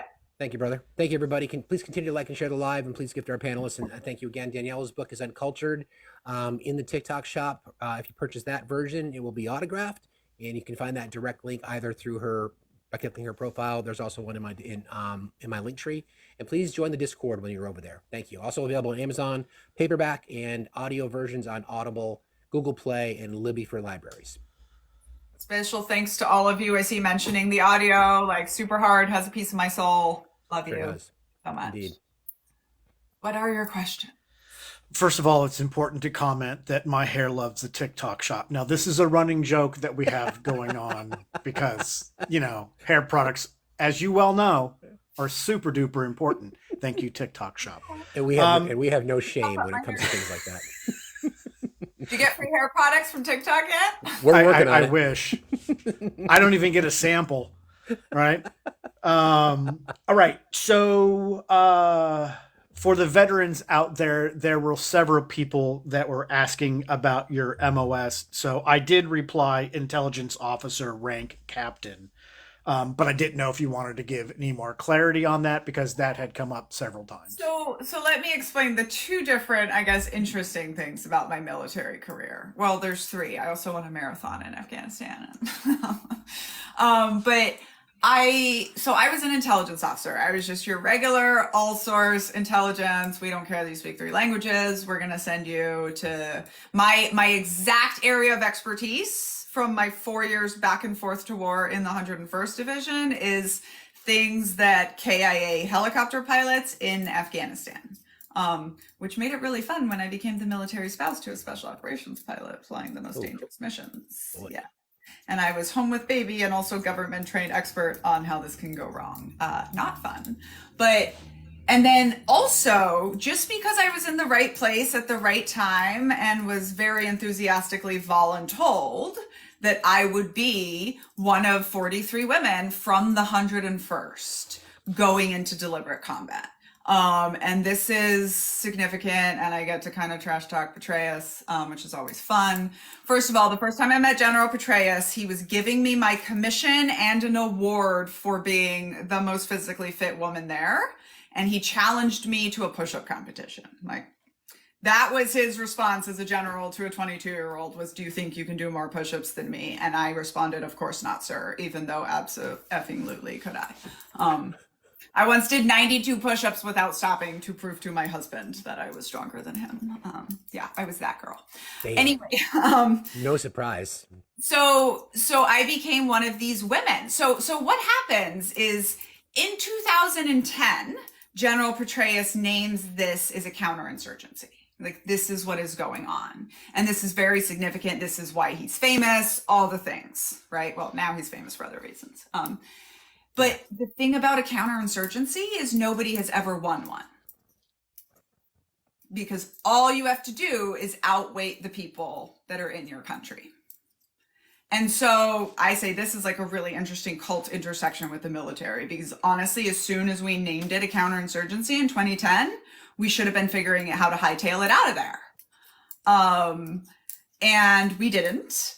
Anyways, but we did realize, well, it's really important to win the hearts and minds of the Afghans, right? And that's when you started hearing that floating around, hearts and minds. And so to do this, we have to put women onto all of the missions, not just the one where we are saying publicly that we don't expect anything to go bang. So all of a sudden, they ask us to raise our hands. They send us to 1 week of sitting down cultural sensitivity training. They kept no records of who signed up for this. And by the way, the US Army doesn't not keep records. Like, we're second only to the Germans in that. And then they sent us out untrained, without good armor, like just onto live combat missions. And I really think it was intended to fail. I mean, I honestly think that these generals believed their own pseudoscience and that it was just going to be proved wrong. We're going to lose 1 or 3 blonde officers and people are going to care. And we did lose one, Lieutenant Ashley White. And we also proved very, very quickly that when both men and women are trying to get you, it makes a lot of sense to have both men and women on your side. And I even take that argument a bit further, right? That I argue that without knowing anything about Anthony, I might be better at war than him because I have the male perspective, right? It's been shoved down our throats for forever, and it's the only way we learn war. But I also have the women's perspective, right? And so not only I don't think we are definitely not worse at war, but I think like maybe we are better. And I think we started to show that. And anyways, Fort Knox was not sure what my number was, but I know because we were told over and over again, you are the first 43 women. And all of the men told us how nerve-wracking it was to speak to a room full of women. That was also like, oh, that's my other career. Like, I'm always the youngest person and the only woman in the room when I'm briefing, pretty much across the board. So, you know, I got to be in the right place in the right time to make history, and it's really cool. And what's really cool is haters tried to say, like, well, you're playing a real word game, aren't you? Right? Like, women have absolutely been in ground combat since the Revolutionary War. You know, Harriet Tubman was one of them. Amazing women have done amazing things. And actually have a shirt that I sell in my link that says, we are the granddaughters of the women you couldn't ban. Right? Like, we owe all of our history to these women. But the second they said deliberate combat, right? The second they said, we are sending these untrained, improperly armored soldiers into enemy fire on purpose, military commanders can't do that, right? So 2 months when I was doing it on the ground, probably, and they'd already created the cultural support team, a special forces assessment version for these women, and had created like a formal thing. And you actually see that in UnCULTured. Like, you see me being a volunteer, and then at the end of that deployment, you see special operations trying to recruit me to go do it like formally again. And you're not supposed to volunteer, and you did it anyway. And there, look what right. happens. What happens, right? You just get more. Right. So, I'm super, super proud. On Sure. my second deployment, a year and a half later, I was a captain. I was in Bagram, and I watched the first 2 women graduate Ranger School, and I tell you, like, we were just standing there bawling our eyes out. I mean, it's incredible. I recently got to meet the first woman Ranger tabbed and scrolled, which means the first woman who went through Ranger School and was in Ranger Battalion. She was their HR. And she is such a badass, Major Sydney Jacks. You should actually have her on too. And she gave me her uniform Ranger tab and was just like, thank you, right? And then I also recently talked to the highest ranking trans woman in the infantry, and she gave me this additional piece. I really like to tie, so on September 20th, 2011, which was when I was deployed to Afghanistan, the Don't Ask, Don't Tell came down, right? Which was like the first ban against humans other than when we racially desegregated. So that came down. And then when we realized like, oh, that was whatever, like maybe women can do it too, right? Like, and so quickly that ban going down leads to the combat ban going down, which I get to be part of. And then we realize, after my career, well, like if it doesn't matter what gender you are, then it doesn't matter if we can tell what gender you are, right? And so then the trans ban came down, and to the military's credit, when Trump tried to, reinstate it, it was met very negatively, right? And I think like it's hard to hate up close. Like once you train and you are, brothers and sisters with that person in a war zone, like mostly you don't care about this stuff. And it's always kind of been an academic political argument in the first place. So then the trans ban came out, and this major in the infantry like connected this for me, and it's so great. And then my book came out on September 20th, 11 years later, which is just, it's nice. We like really made a lot of change. And obviously with organizations, especially huge ones, like there's always more. But have you been are you aware of the bear or man in the woods trend of late? oh yes. Daniella? Yeah. I was thinking about that when you brought that up. Anthony, any additional questions from our folks in the chat? And everybody, thank you again for participating. Please continue to like and share the live. We really appreciate that. For the record, Team Bear. Definitely Team Bear. But that's because I'm shaped like a bear, and so I like to stick with the shape that I'm in. Hey, look, we've been live long enough that the orders are starting to roll in. So this is fun. Right? That's great. Nice. Thank you, everybody. Yeah, so where I am with the bear thing is there's a creator I really respect called White Woman Whisperer. Please go follow her. And she said, hey, white women, if you ask a black woman who she prefers at work to walk in, a white woman or a white man, guess who she's gonna pick? So I'm sitting very heavily with that right now, and asking myself what we as white women need to do to change that, because the white woman is scarier, right? Like we are their natural predator. But yeah, the bear thing is super. The most powerful thing I saw so far was like, yeah, so even if the bear unalives you, no one's going to ask you what you were wearing or what you did to deserve it. And like in my MST, I am wearing fatigues. I am armed. He is not. I am senior. He is not. And, still happens. And because I took off my own boots, I was never going to get help, That's right. That's right. Anyways, very important discussion, the bear thing. And like, I'm glad we're having it. And I'm glad that you are willing to talk about that. Absolutely. No doubt about it. We made it very, very, we stand for human rights, and we stand for, it's, I just actually got a shirt today that says, you don't owe women don't owe you shit.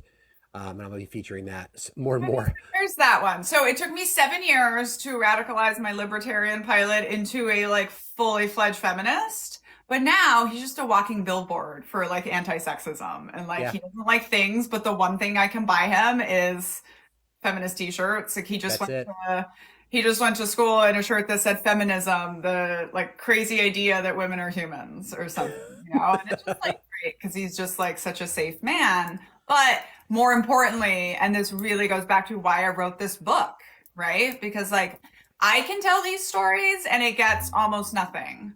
But when someone that looks like you, Steve, or like Anthony is like, no, she's right, right? Like you have the most powerful voices in this conversation.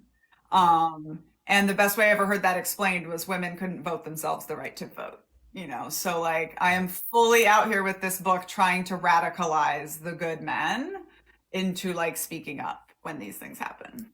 We've had these conversations about exactly that, about it. It is people who look like us, who've been the oppressors for so long, for so many marginalized groups, that it takes us to call out other men who are doing it, because the system will never change unless we do.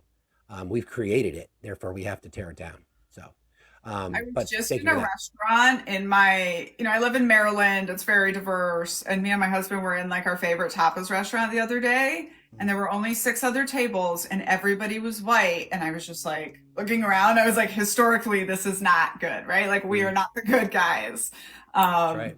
And for me, this really ties into groups, right? Because so I say like, I'm a scholar of cults, extreme groups, extremely bad leadership. I'm the expert on the bad guy. I always have been. And then people go like, okay, so then how do you build good groups? And I'm like, well, first of all, I'm the expert on the bad guy.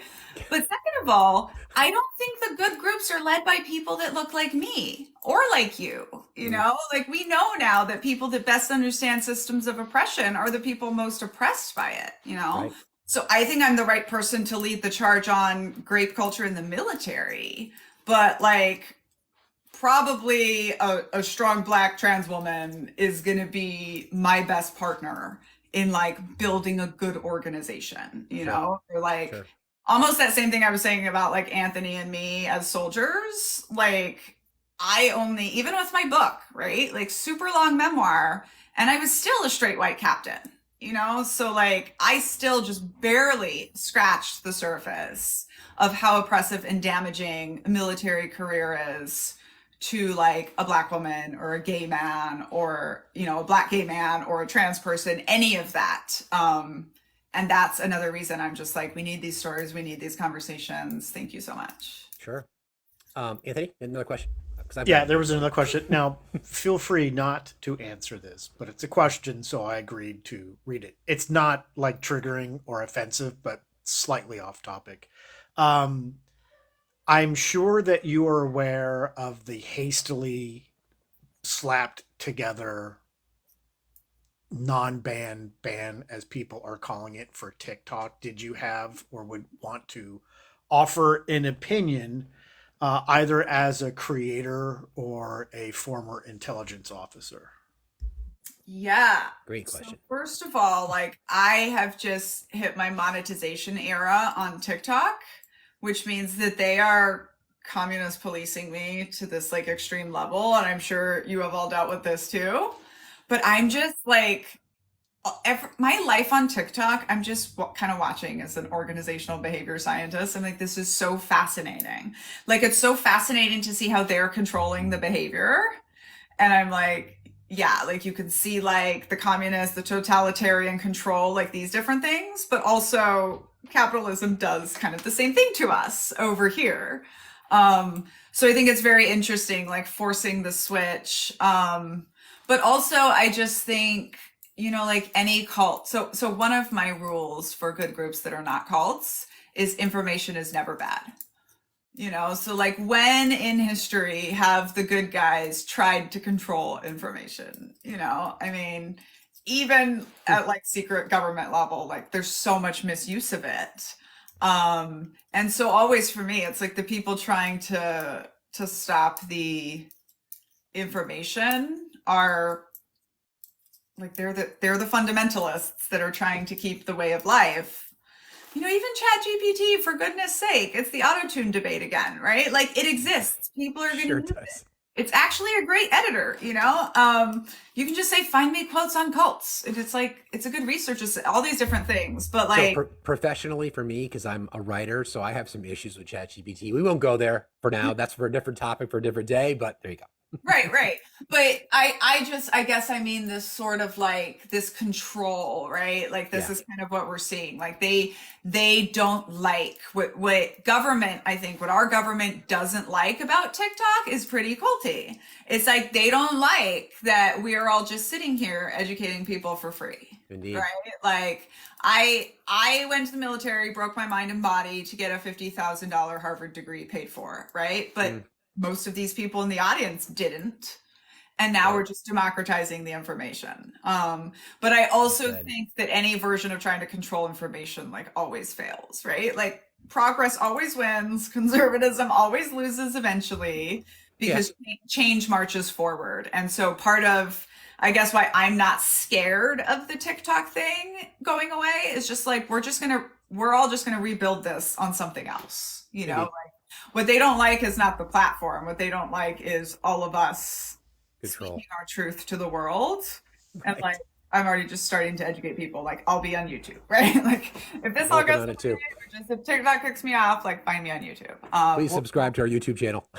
Yeah.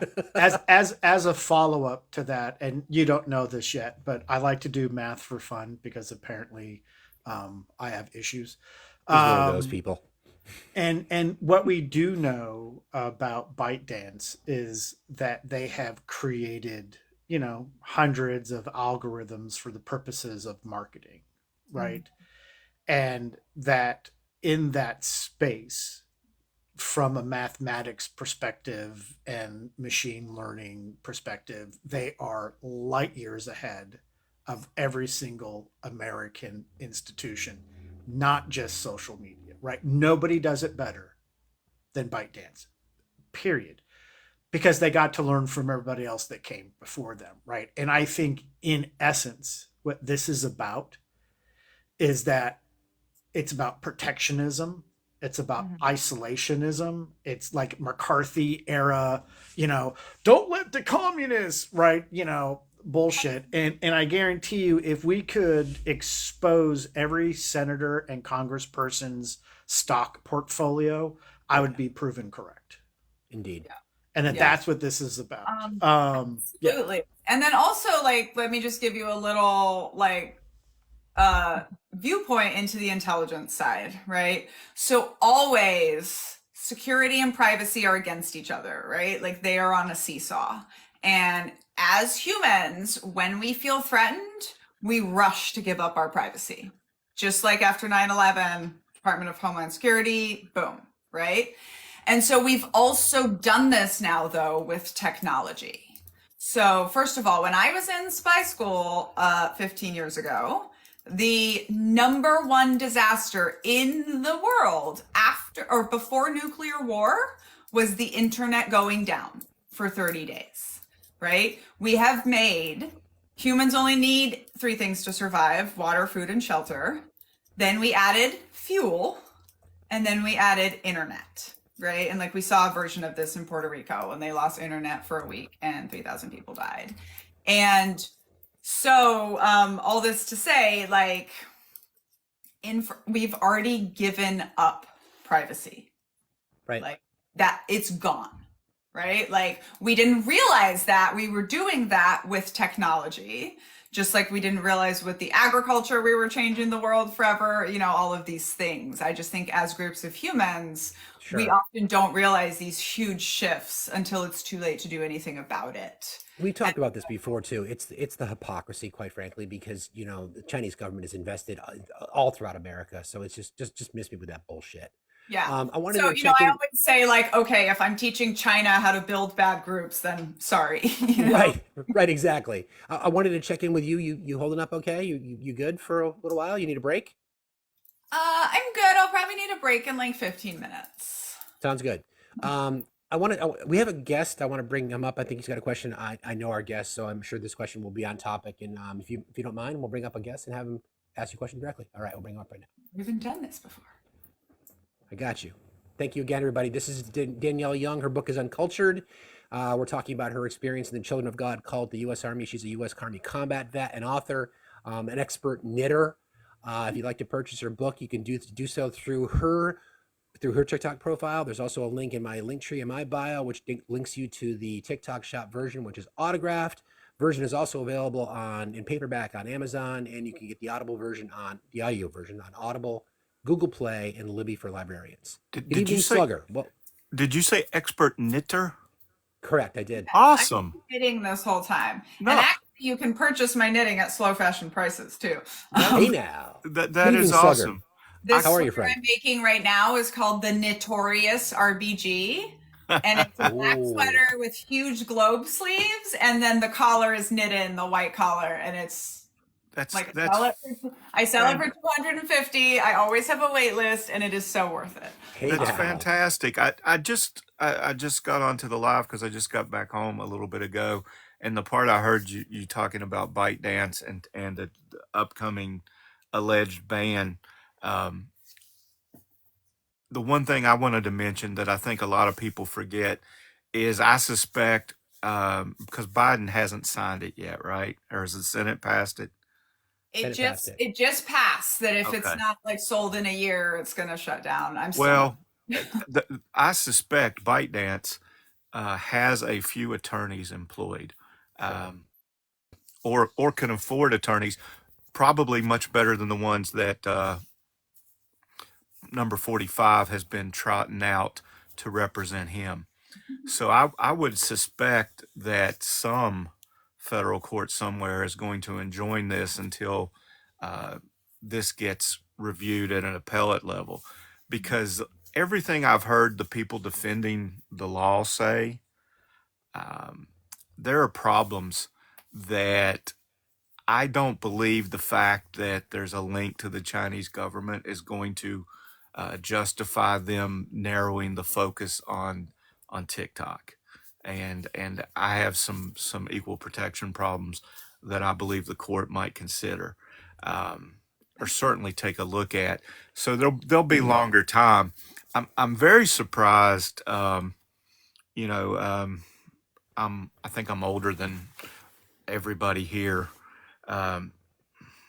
Hey, Slugger brother, I don't want to interrupt, but so we're talking about Daniella's book. I mean, if Okay. if you have a specific question, I want to try to stay on Oh, topic. If we I'm can. sorry. No, it's okay. Um, You didn't know what you were talking about. That's really okay. I mean, if you have a specific question for her, then let's try to focus Well, on that question. I plan on picking it up because I am old enough to remember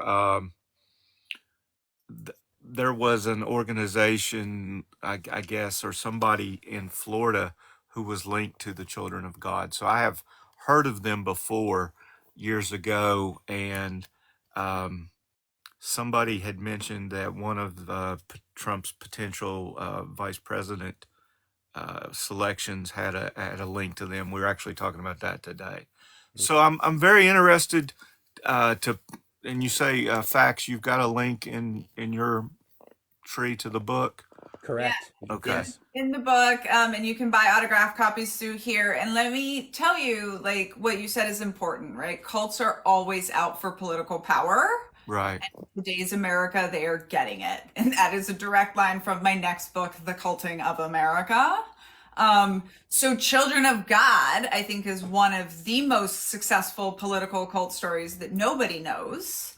So in the 80s, Children of God was in Time magazine with a legit harem photo, right? Bearded cult leader, 13 young women in Time magazine. This is the Schmeck's cult.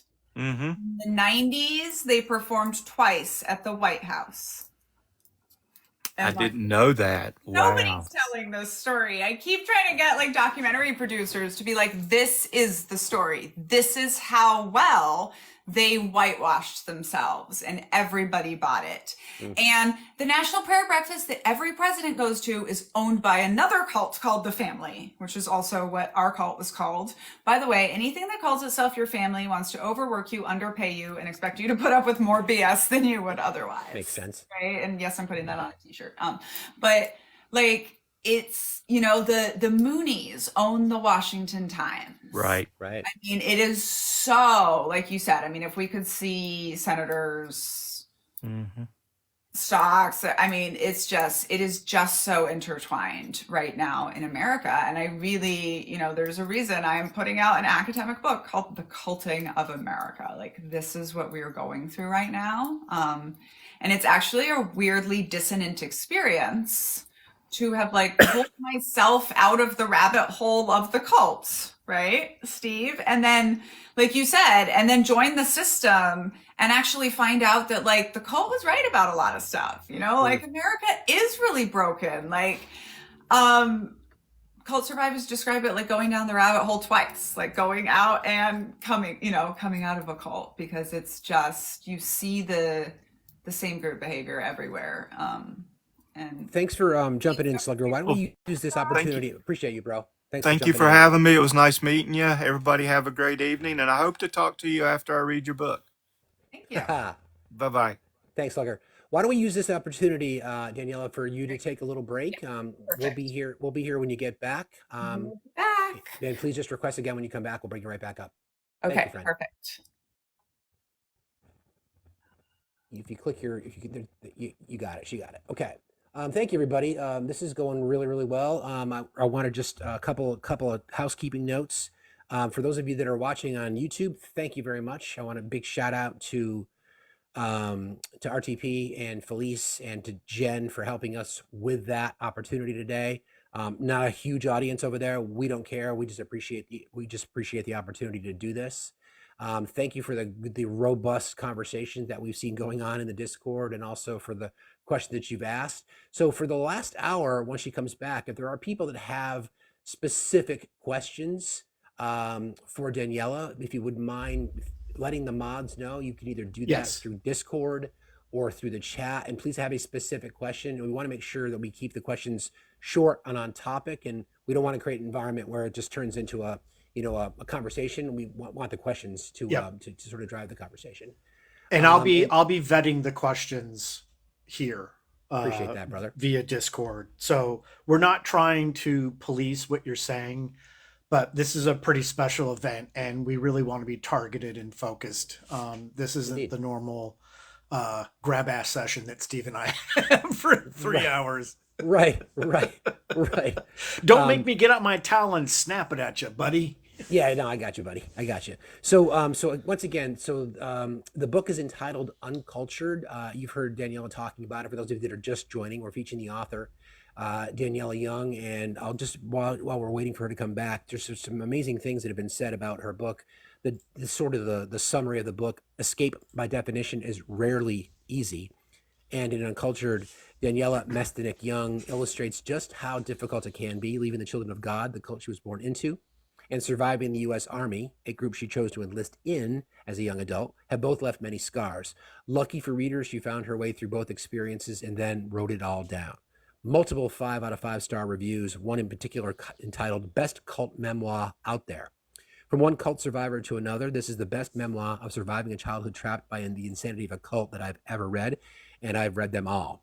Daniella's writing style is simple, direct, and searingly honest. If you've been through anything similar, whether it's physical or sexual abuse, psychological manipulation and brainwashing, feeling trapped and that you have few options for safety and freedom, or the ongoing ache of developmental trauma similar to the throb of a poorly healed shin bone, then you'll find yourself tearing up throughout this book many, many times. Available again there's a link in my LinkTree.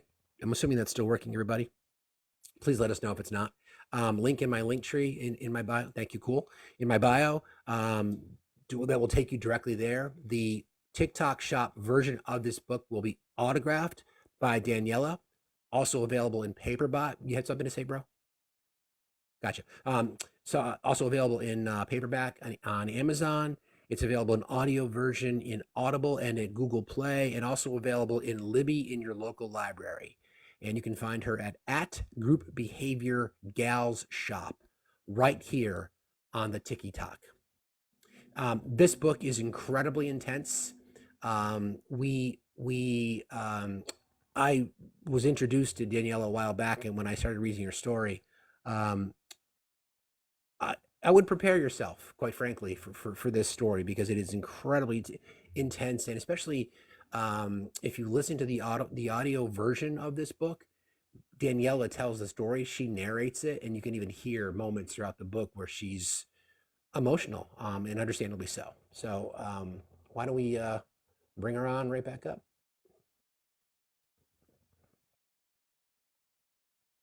So, Anthony, welcome back, friend. Nice to see you again. Thank you. Anthony, are there some more questions that arose?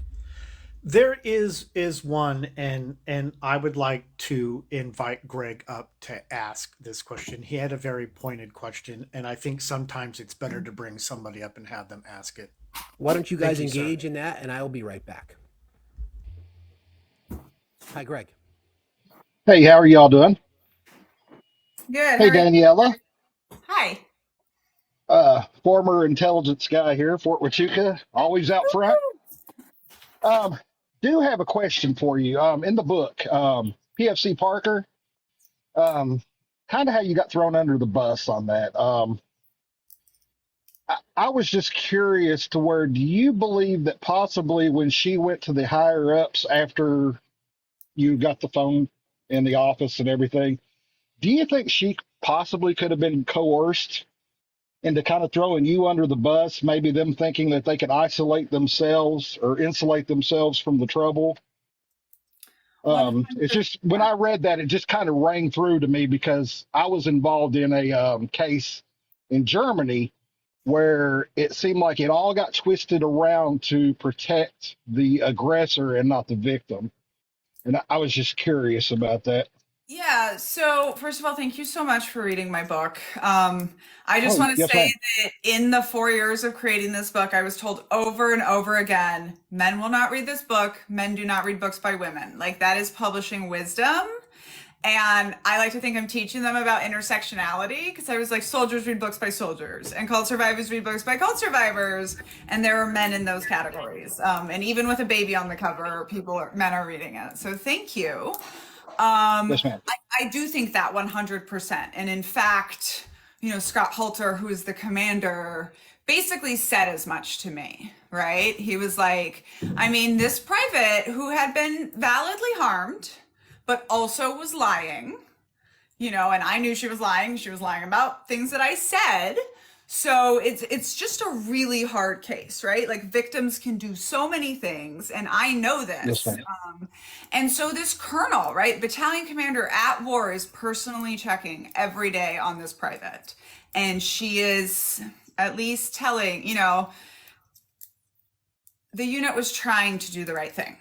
The unit was trying to Yes, do ma'am. the right thing.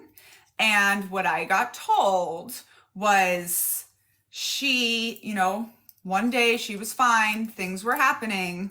Then she found out that because of her own transgression, she was going to be punished, which I don't believe in any of that. Like she was also BS of the organization, but they just chose, and they literally said to me, like, Congress is watching and somebody has to take this hit, right?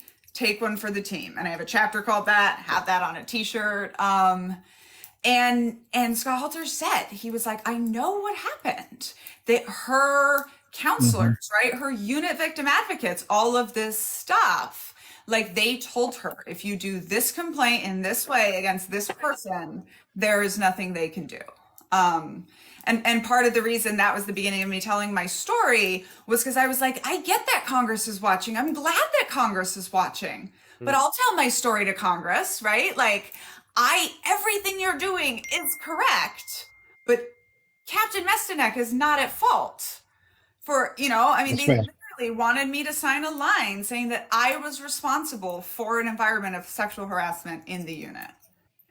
Yeah, And that's what I felt like. I was like, this just doesn't sound right. yeah, and even I'll at the drop down to time, give. nobody could understand why I would like cancel my career over that. And so it was like, well, I have to tell you my background, and then you will get like why I can't take one for this team.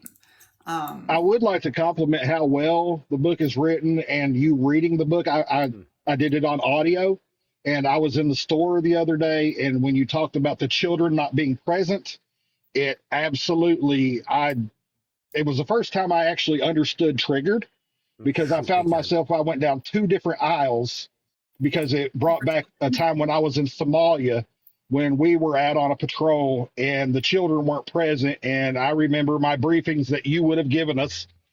And I was like, oh my God. And it just brought me back. But Yeah. loved the book. It was And absolutely wonderful. I'm sorry, can I still talk more to Greg? Is that okay? Sure, please do. Okay, so with that, right? So this is a chapter in my book. It's called Combat Barbie. Please read it. I sell the shirt in my shop, Combat Barbie. So I was filming this once, right? Like I was telling this story about being in the village and noticing the children. And a man who kind of looked like you, Greg, was filming. And he stopped the film and he said, okay, I'm former special operations. You mean to tell me that none of the men noticed? Because we get briefed on that every time, right? And I was like, I swear, Greg, this is going to be part of the way I tell the story forever. Yeah. Because you're absolutely right. I'm the one that briefed you, right? Like I know Absolutely. you're not briefed all the time. And still, you know, we don't know if they were gonna notice. I can tell you it would have taken me a million years to notice that the sand looked funny, you know? So it's just like we're noticing different things. And it was 100% because I was a woman.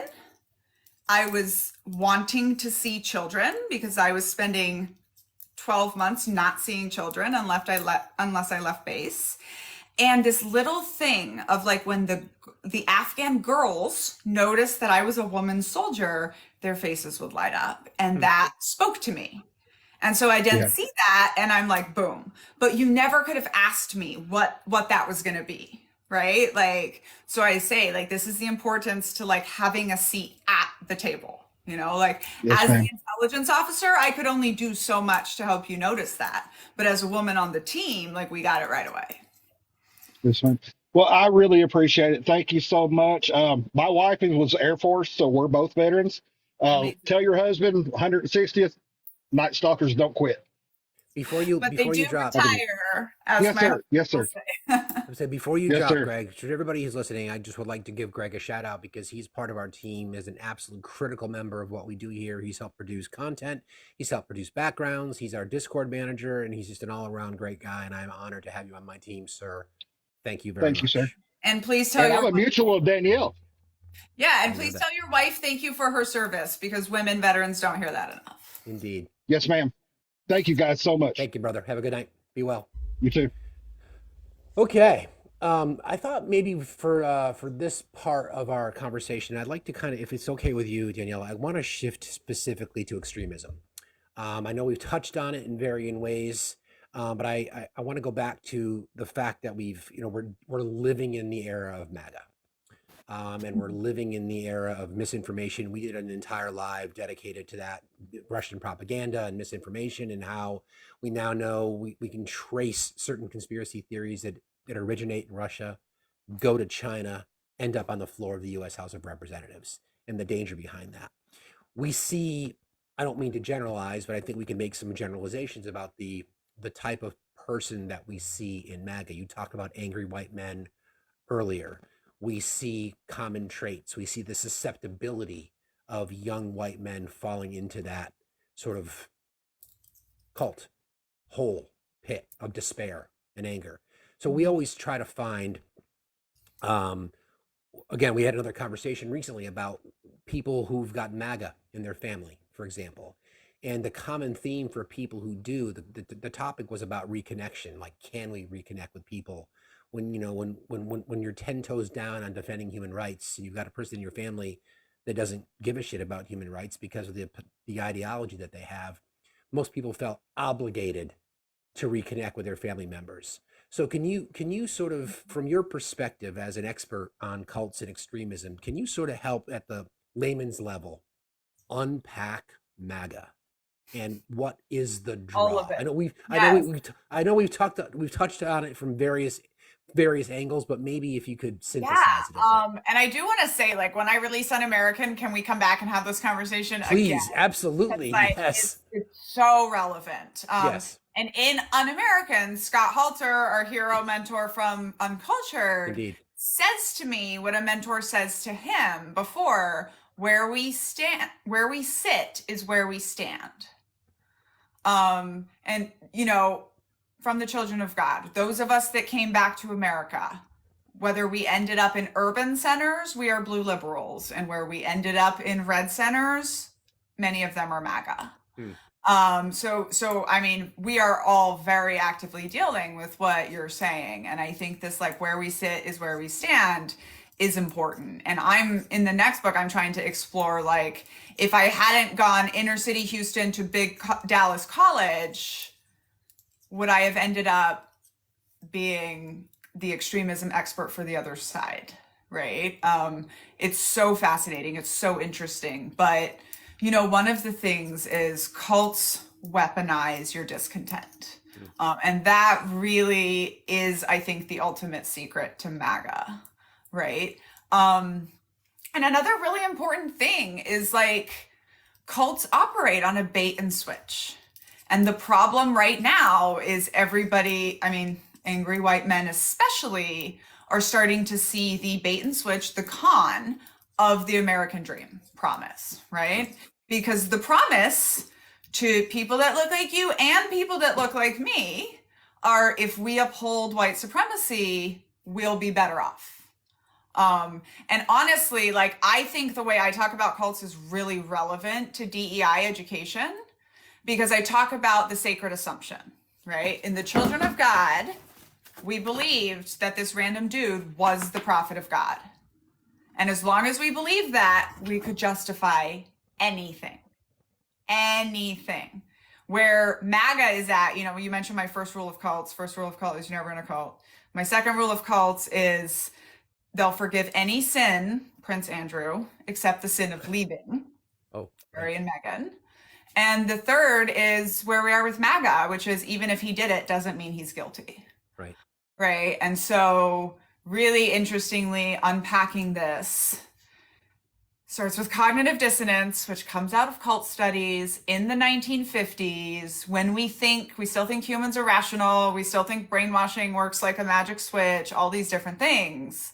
And this psychologist sets out to basically prove cognitive dissonance. He just doesn't know that that's what it is. But he hypothesizes that there's this doomsday cult and they've predicted a date, right? So it's December 21st, 1953, I think, the world's going to end.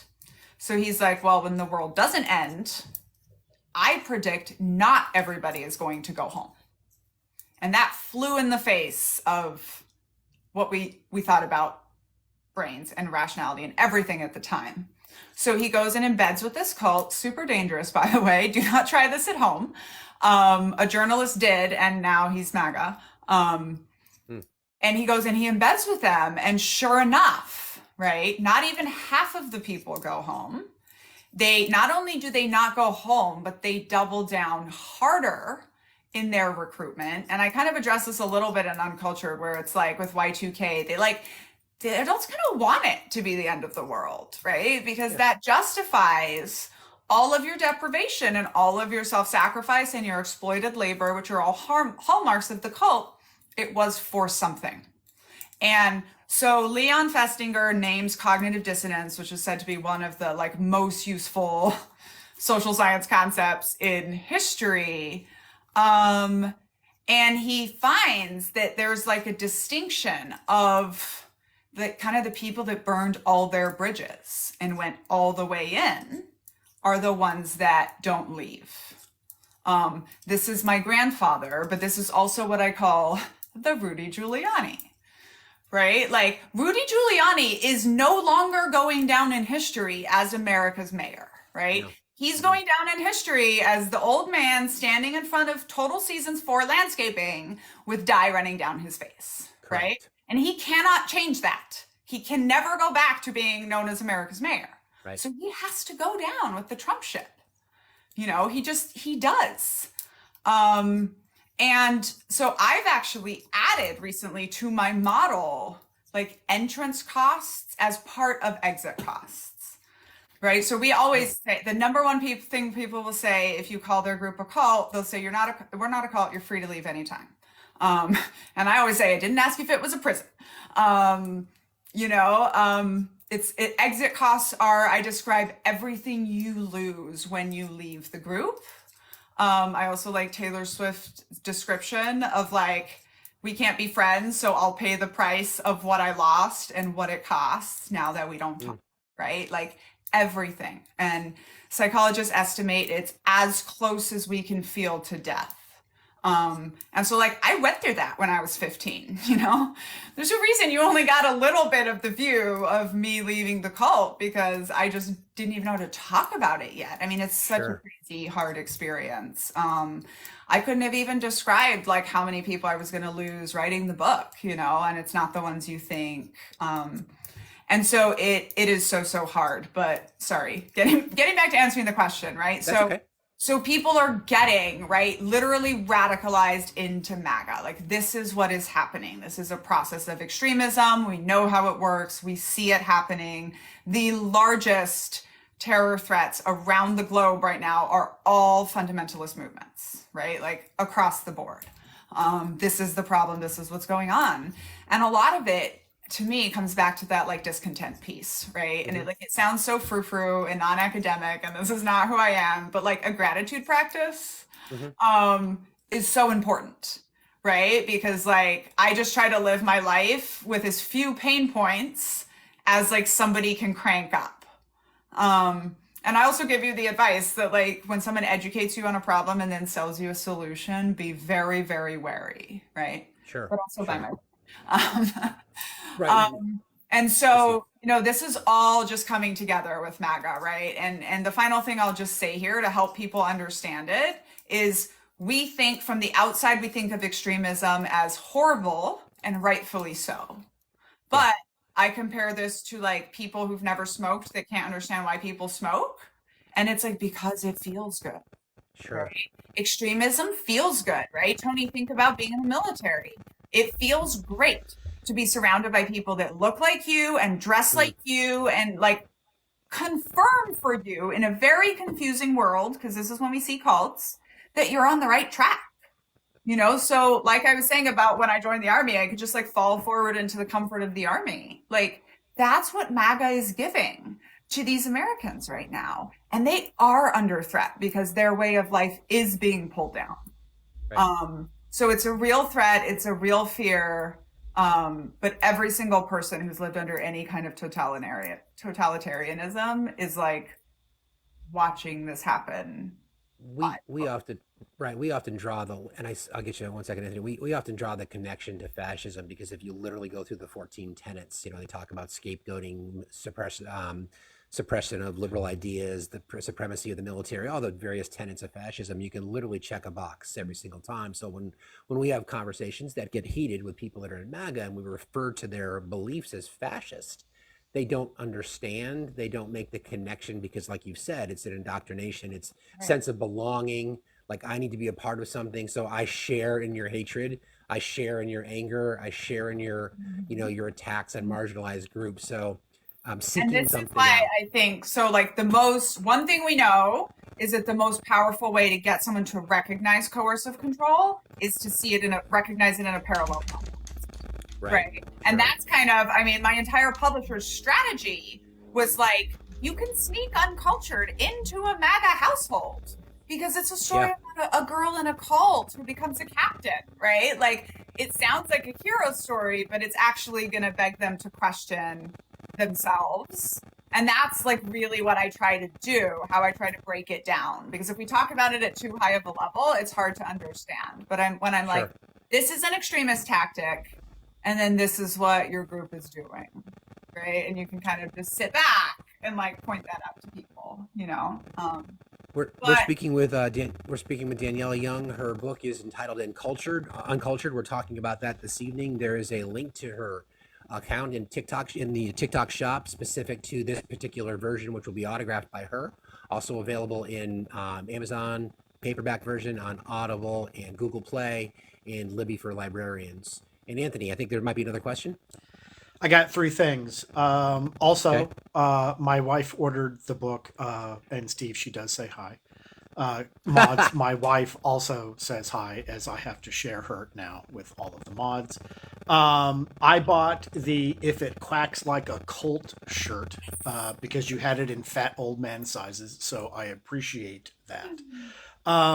I don't know if happiness seeker is in the queue, in the request queue, but there is a question I think needs to be asked directly. And there we go. I'm on it. Good evening, happiness seeker. Thank you for joining us tonight. Do you have a question? Hey, yeah, hi. Daniela, it's nice to actually be able to talk to you. I ordered a book a few weeks ago for my daughter who is active duty Navy. And you were so sweet and autographed it to her. So thank you so much for that. But I'm curious if you have any specific advice. She's 21 and left, high school and enlisted. And thankfully, she's close to home. But I'm curious if you have any specific advice for a young girl. She's got 3 more years on staying safe and being smart. Yeah. So thank you to your daughter for her service. So much, right? And like, we need strong women in the military. We are just getting to 20% now, which means we're at the tipping point for stereotype threat, right? Like, things are happening. Women like your daughter are going to, like, I think, be the final change. But also, like, I don't want it to be my daughter. And so my heart just goes out to all women associated with the military, and I'm glad that she's close to home.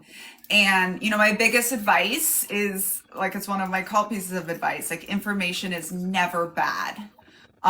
So her getting out there, right? Of course, I think reading my book, because I really tell it like it is. There's other books by military women that I'm happy to recommend to you and her. One of the things I really recommend to women deciding to join the military or already on active duty, same thing I give veterans, but it's like, you need to find 2 kinds of mentors. You need to find, like, let's say a woman like me that has been there and done it and is 15 years ahead of you and can tell you, like, some big things. And then you need to find someone, like, in the job that you're trying to do, or just, like, right above your daughter. And just, like, another woman that gets it, and have those really real conversations.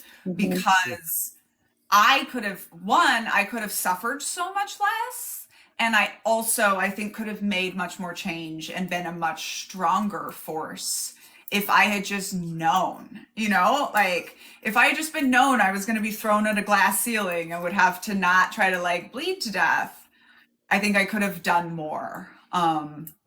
And also, like, if your daughter needs anything, please come back here and tell me, because we can make noise if specific women are not being well treated. Like, a message to a congressperson works wonders. So far, things are actually really good, which scares me to death. I'm kind of this, hippie mom, and I did really want to raise a really strong young woman, and I grew her right outside the box I created for her, right? So when she said something about going into the Navy, I said, first it was absolutely not. Next it was, okay, well, I need to educate myself. And then it was, kind of into acceptance. And she is doing really well, I think, for some, also for reasons of, it's very controlled, right? There's not a lot of distractions. She went to core school and, didn't have to take English also at the same time. So I think that for her it's easier, but and it's been a road. It's changing so much right now. And I think, like, one thing that's really significant is, like, millennials are taking battalion command. Like, I would be taking a battalion command next year if I was still in the military. And Gen Z is just coming in respecting each other more, just off the board. Right? So I really think the next 10 years is going to see remarkable change. I think it's going to make our military and our country better. Your daughter's going to get to be a part of that. It's amazing, and I'm proud of her. Yeah.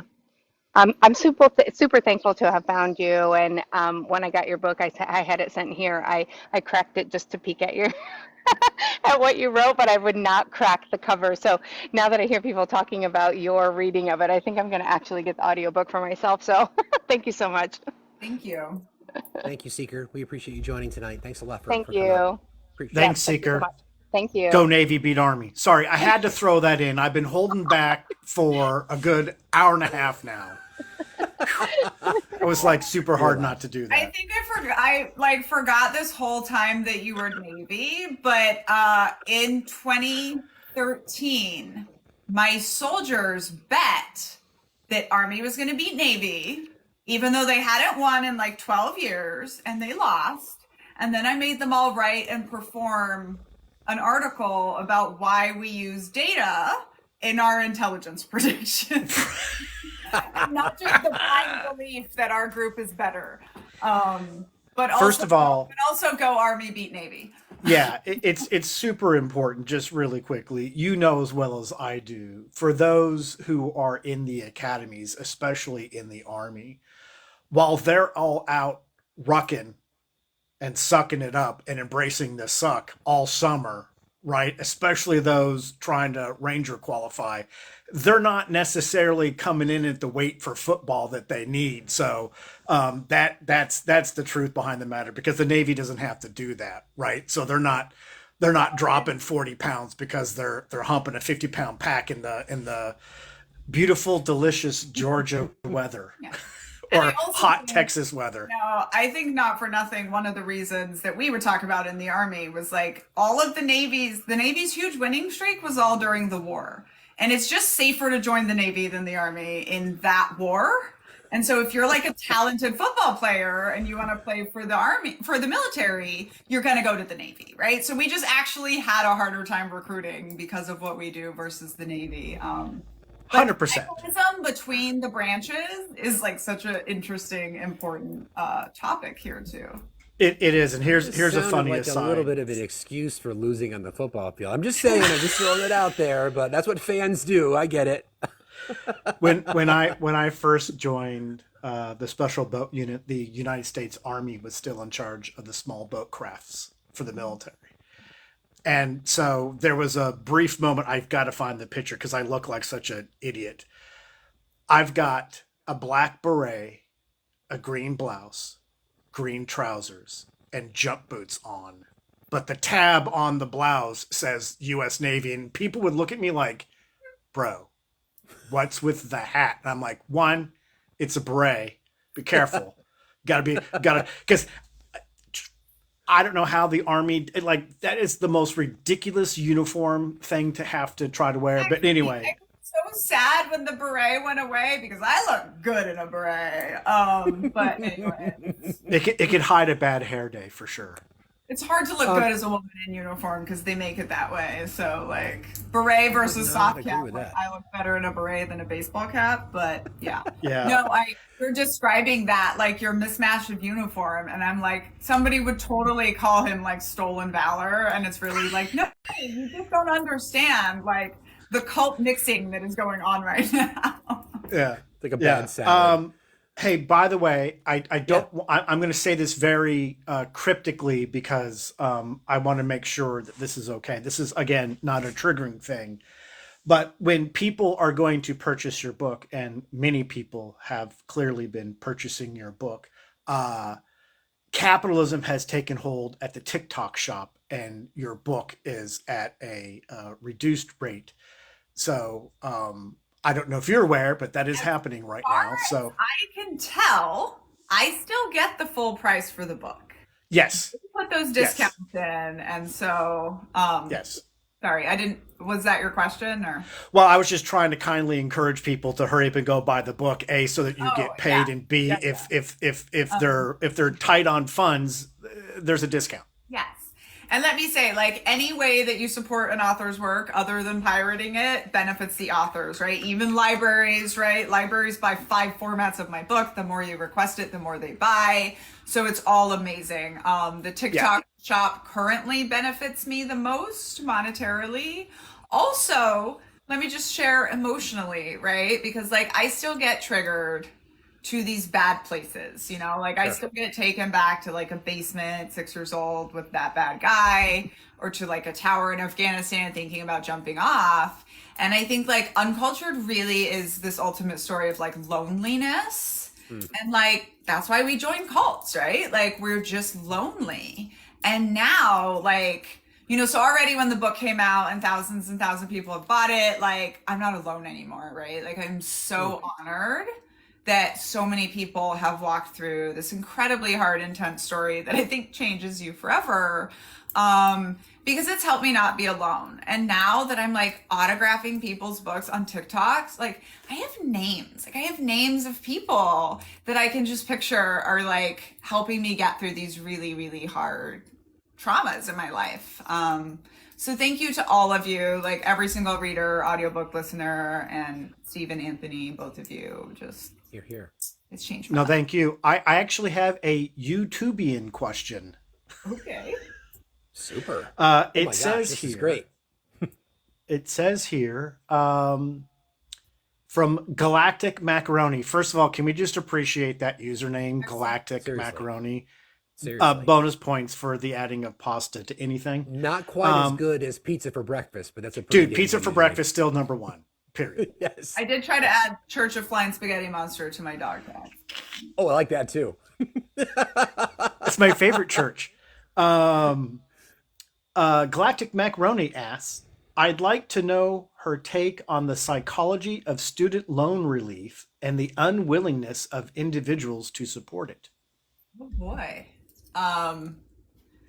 So one of quite the a ways, question. I think one of the first ways that I knew that my first husband was gonna be the bad guy in the story was when he told me that all social programs were wrong. They're all redistribution of income. And I'm like his 19-year-old girlfriend going like, I literally would be on the street if not for, you know, this social program. And like, I would have lived below the poverty level my entire life without student loans and grants and all of that stuff. I mean, not me specifically, I would have figured it out, right? But I might have. And instead, like 1 year of me paying taxes paid back what I got from, like 1 year of taxes as an Army officer paid back what I got from student loans. And now I'm paying taxes for the rest of my life, right? So just that right there, like it's an amazing social program. Sure. But, and then secondly, I like to say, like, I did go to war to pay off my student loans, you know, like I always say I sold my body twice to pay for college. Once was working at a Little Shorts restaurant to literally pay as I was going. And then once was joining the Army to pay off the rest of the loans. And to tell you which culture was better, I don't think it was the Army. But, and I still want everyone to have their student loans forgiven, right? Like I, when I see those memes that are like, I marched for free college and it's Army boots. And then you're like, and then you don't want our young people to not have to sign up to potentially die, but to 100% for sure break themselves physically and mentally just to pay for college. And I also, like, I'm just becoming more and more skeptical that it's like, I mean, first of all, the military proves that socialism works. Part of why I am approaching wealthy is because my husband and I have never in our lives had to pay for medical care, education. We don't even pay property taxes now, right? I mean, it works. And I also don't think like, you know, sometimes I look at the anti-college debate and I'm just like, fine, don't educate your citizens. Just don't come to me when we're not a significant force in the world anymore, right? Like, this is the future. What are we doing? And then finally, obviously, like demonization of education is such 100% a tactic. And it's also like the student loan debate is so you knew what you signed up for, you know? And like, really? Does an 18-year-old know what they signed up for in literally anything on earth? No. No. Do we take 18-year-olds seriously for anything other than you can go to war, get married, and like sign your life away with money? Exactly. Well, we knew it all when we were 18. I still know it all. Of course you do. No, I don't. Hey, really quick. I have to insert my Lord and Savior, Lord and Taylor line here, which was like, how can I know everything at 18 but nothing at 22? Yeah. Yes, sir. The professor is in the box and would like to come up and ask a quick question. As a reminder to folks, We are putting questions through to the mods. I am vetting those questions and then addressing as needed. So, yeah. Hey, Good evening, Danielle. Professor. How are you? Thank you for joining Evening. tonight. So, Danielle, this is the first time you and I have been in a chat together, but I'm very excited to speak with you and very happy to be one of your mutuals. But let's intersect our different fields of research because since I study firearms and cults seem to be drawn to like firearms, especially if you look at a lot of the religious cults like Scientology or groups like the Branch Davidians or things like that. Why do you think they tend to militarize? So one, can we please get together offline and like have this conversation for more time? Because I 100% think the children of God, like the children of God went international to save themselves and it was the right move, but that's the only reason we were not also a gun cult, right? I mean, we absolutely would have been. I just think it just like cults are about power, right? Like at the end of the day, it's labor, it's power, and obviously weapons tie into that. They're also about politics, like they want political power, and weapons are going to tie into that. It's also about fear, you know, like if your people are armed and marching security around your compound, it's going to be pretty hard for them to believe that there's not a threat out there, right? So it's like, and then cult leaders are, of course, very good at playing up the threat, right? So now you're getting harassed by the government because you're stockpiling weapons, but that's not the way the cult is telling it to you, right? Like, it's just like, this is this harassment. And then the final thing that I have just off the top of my head about this, and let's make sure we give the nod to the branch of the Moonies that's not even Christian, but that now uses the iron rod in the Bible to say that it's a rifle, and they bring rifles to church. I mean, and I don't think that's that different from evangelicals right now either. So the final thing I was going to say there is like, you know, we see cults die in two ways. One of them is when they fail to recruit or keep the next generation, go Children of God and hopefully MAGA right now. But the second one is when they like go up in flames. And I believe a cult leader, if given enough time and isolation and power, will always precipitate their own apocalypse.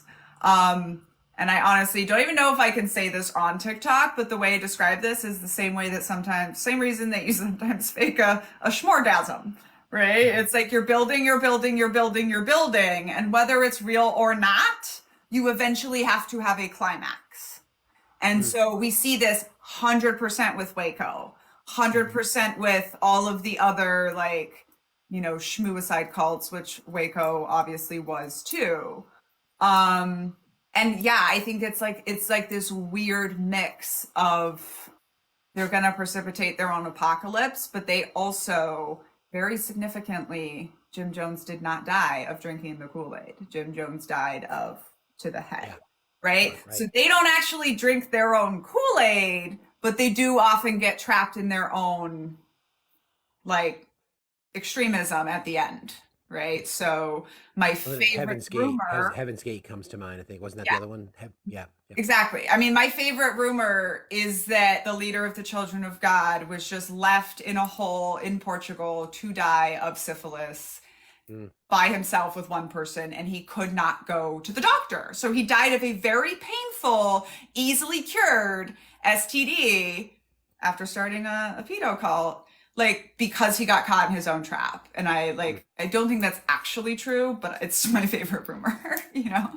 I want to, for those in the chat that may not know, the Moonies, right? They are a group that worships guns, basically. So you can Google them. They're in Texas now, for those listening. They wear bullet crowns and prominently feature AR-15s in all of their religious groups. They originally started, I want to say, in Pennsylvania. Left there and went to Texas. I teach that in my Guns and Society course at FSU.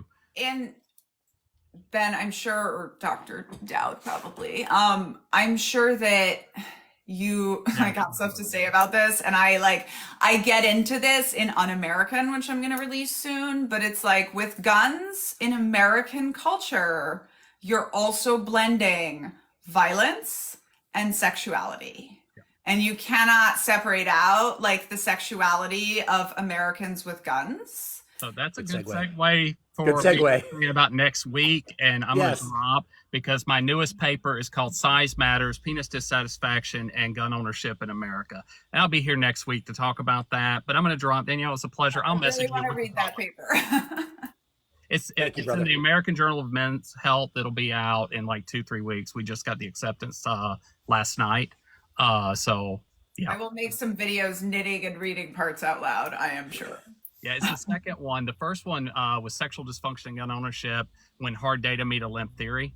So this is our second one. Oh, you are literally my favorite human in this moment right now.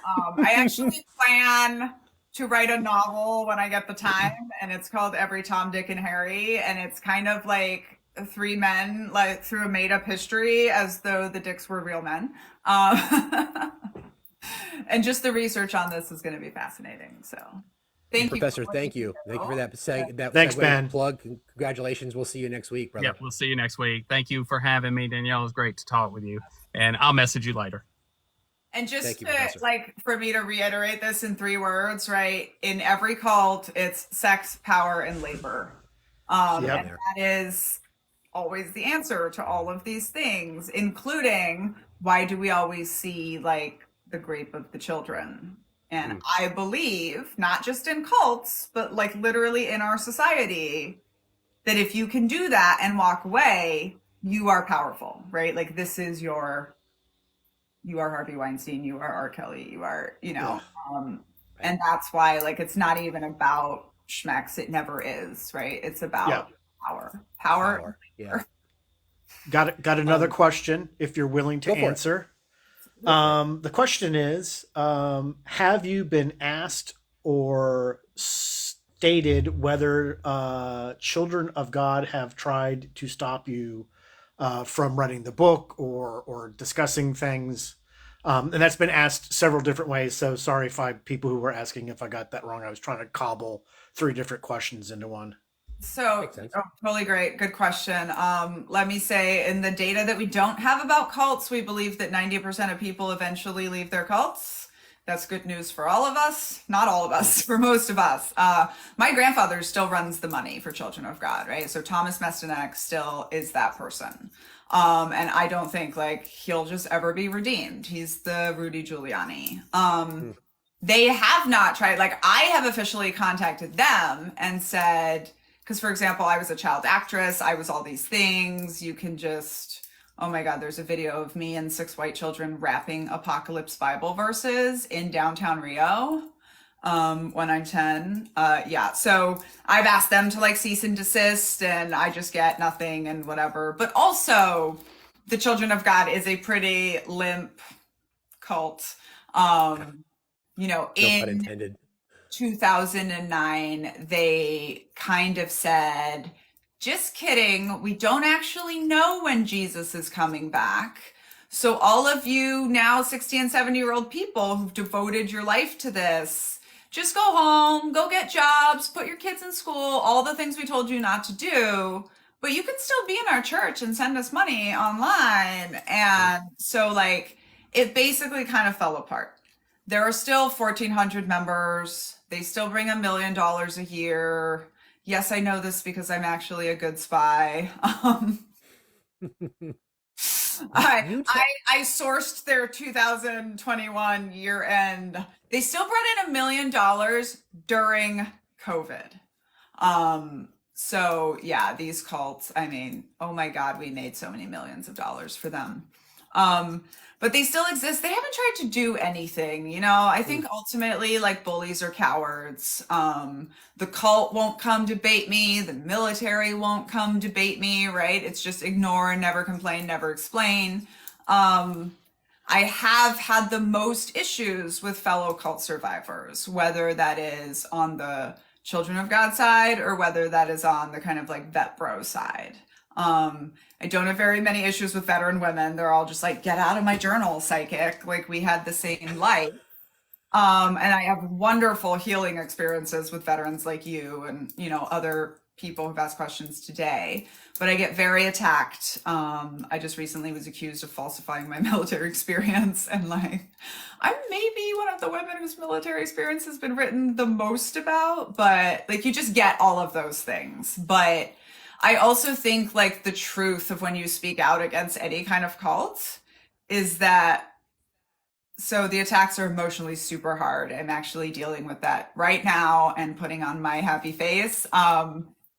And you can't talk about it and you can't get help really, but everyone from the outside can see what's going on. So that's what I remind myself, is that like emotionally, it really sucks that I can't trust my fellow survivors to be my community, but my actual community, whether that's online or in person, like they all know what's happening. Like when you speak out about a cult, or I mean, just when people are like, don't read her book, right? Never in history have the good guys been the ones like banning books or trying to shut people up. Exactly. So I say, you know, both. It's like, well, they can't do anything to me. Nobody knows where I get my power, so they can't figure out how to stop me. But they definitely, both military and the cult, know how to sucker punch me very emotionally, and that is hard. You mentioned when you were talking to Ben, the Branch Davidians in Waco came up, and there's an interesting piece in your book where you talk about that.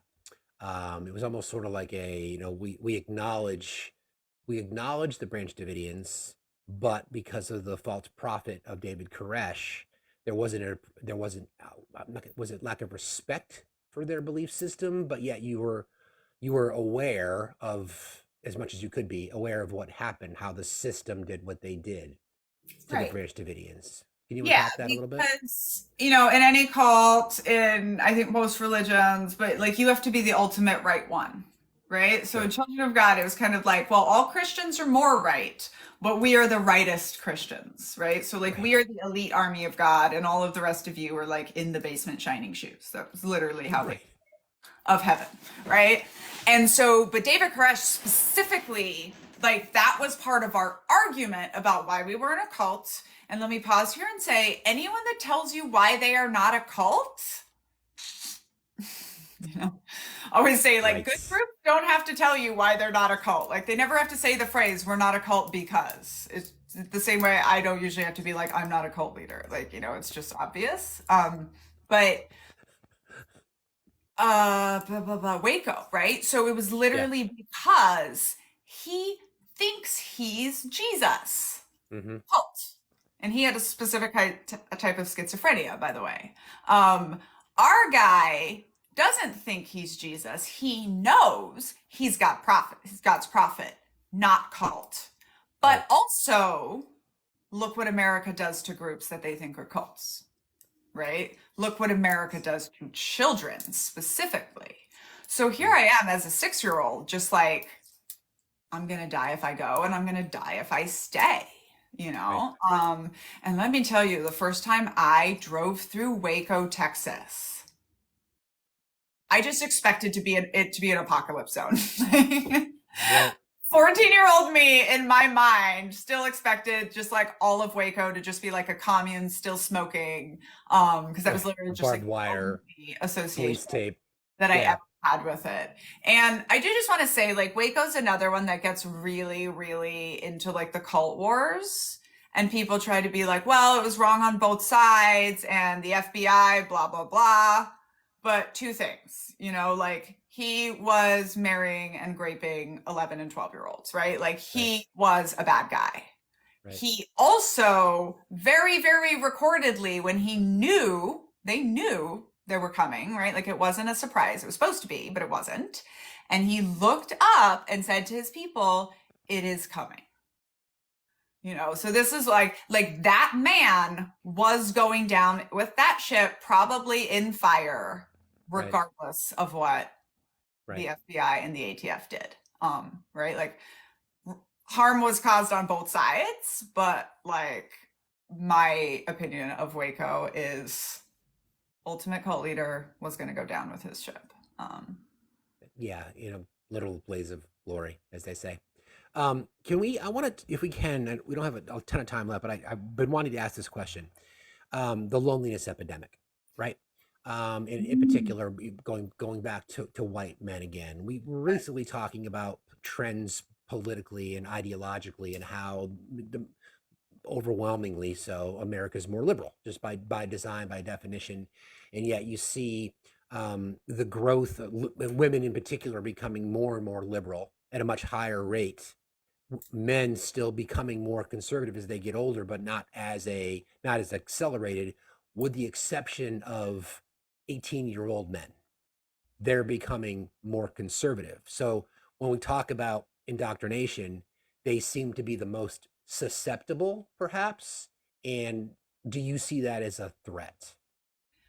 So I will say one thing is that pollsters are incredibly bad at capturing the reality of the youth, just like at all, right? Like we never really predict it.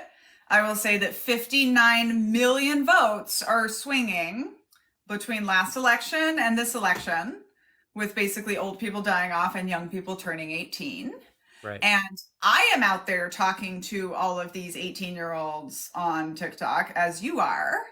And like, they're telling me that they're not voting for the red guys, right? Like they're writing, there's a whole genre of deconstruction music that I said this in The Atlantic, that I literally categorize as like these kids looking at their white Christian Republican dads and saying, you told me all my friends were going to hell, so F you, I'm going with them. Right. And so I actually think I think we're going to see women, right? Like no group in society has ever given back rights without a fight. And I'm really hoping that like women are going to fight as the vote. I also think like maybe it's not as bad with the extreme youth as we're being told. But it is a real threat. It is, they're easily radicalizing this genre of men right now in America. I love that you called out the loneliness, and I think this is probably a really good place to kind of wrap, because that is like one of the things that not only was happening, right? Like I think we are coming to the end of what isolationism in your culture means. Right? I mean, we sat through COVID and we watched ourselves kill each other because we couldn't even think about putting the group first, right? Which is so like weird and culty in its own way. But I mean, COVID, so fascinating, right? So I always say like, I grew up in loneliness and isolation and all of this. And then I published a book at the time when everyone in the world had just been through absolute loneliness and isolation, and like really seeing what the reality is of just losing your community, right? So, and COVID was very effective at getting people out of cults because people couldn't physically go to their coercive groups, and they start to realize. That's interesting. So that was really cool. COVID also completely changed the game for getting people into cults, as the internet in general has, right? So when my grandfather in 1972, when you wanted to isolate an American citizen, you pretty much had to take them to your compound in Texas or Brazil to isolate them, right? There were 3 television channels that all Americans watched. And, it was like, you could be on polar opposite sides of an issue, but you still shared the same reality, right? And now, like, there are people that are very important in my life that barely even know about, like, me on TikTok, right? Like, we just have such different realities. And, I mean, President Obama spent his last speech in office talking about this, right? The danger of silos, the danger of isolationism. And now we have introduced AI, right? So humans build systems to be smarter than groups, but then we build the bias into it. And not we have introduced AI, mostly angry white men have introduced AI. And so it's getting really scary and weird. And, we see on like the cult of one taste, the literal schmorgasm cult, a woman who's in her room, in her family's house, and she's in a cult and they know she's in a cult and there's nothing they can do, because you don't need physical isolation anymore to absolutely isolate someone. And so there's two things that have been found to make you susceptible to a cult. And that is being a seeker, which I will argue to the day I die is a good thing, right? You're realizing social systems don't work. You're having the hard conversations. You're trying to answer life's big questions. You read a lot of books. And the second Would you also thing, say curious? Seeker, would you also say curious? Okay. right, curious, an adult learner, right? Second thing, though, is a lack of social connections. And when people ask me, like, what can I do to make myself or my kid like more immune to a cult? I'm like, have many different social groups and make sure they are not all connected to each other. And we know from a high-level Scientology recruiter who, like, they maybe have the best of the cult recruiting, and even more than the army. And he said, like, the number one thing that stopped them from getting their hooks into someone is in that very first encounter, a friend or somebody else they know saying, no, this is crazy. Let's go. And it's really, really hard to get completely taken away by a cult if you have an active social system of people who can challenge you, and it's very diverse. So that's the good news. Okay. Anthony? I made an error and forgot to tell you there was someone in the box that did have a question that I would like to bring up. Sorry, that's my bad. Okay. Is that Jen and Grayson? Yes. Okay. Thank you. Sure. And we'll after this we'll close and we'll wrap up. Oh, she left. They left. That's okay. Okay. My fault. It's all right. No worries. No problem. Okay, So she's a former naval officer, and so dang it. Okay, my bad. That would have been it probably would have been a really Oh, here she back. goes. Because we have the best mods on TikTok. Dang, that was Hi, fast. Such a great experience. hello, gentlemen. My question, I've got a few, but mainly I'm just curious. I know you talked a lot about harassment in the military, and I get that. I think it was from your perspective as an Army officer. Did you do research on like the other military forces, or was it just from your perspective in the Army? So the book I have out now, UnCULTured, is my memoir. It is just my life story from my eyes, my experience. So it's not a research book. It's completely separate from like my actual expertise. I will tell you that I have had women of every generation of veteran and every service reach out and be like, yep, 100%. And I have done other kinds of statistical research. Like I did a 2-year survey on whether women get thanked for their service. And the answer is basically absolutely no. I did, while I was writing this book, I was in Harvard doing my graduate degree in organizational psychology. And I did quite a few projects on women in the military. And there's one on my website, www.uncultureyourself.com. And it's called Nice Girls Don't Join the Army. And it's my research of like trying to use their arguments to prove why their arguments are wrong. So I mean, I would say yes and no. Like my book out there, my current book is my experience, but I think I have been in the world of speaking to women veterans for the past almost 10 years. And I haven't had too many of them say like, this is not at all what it's like.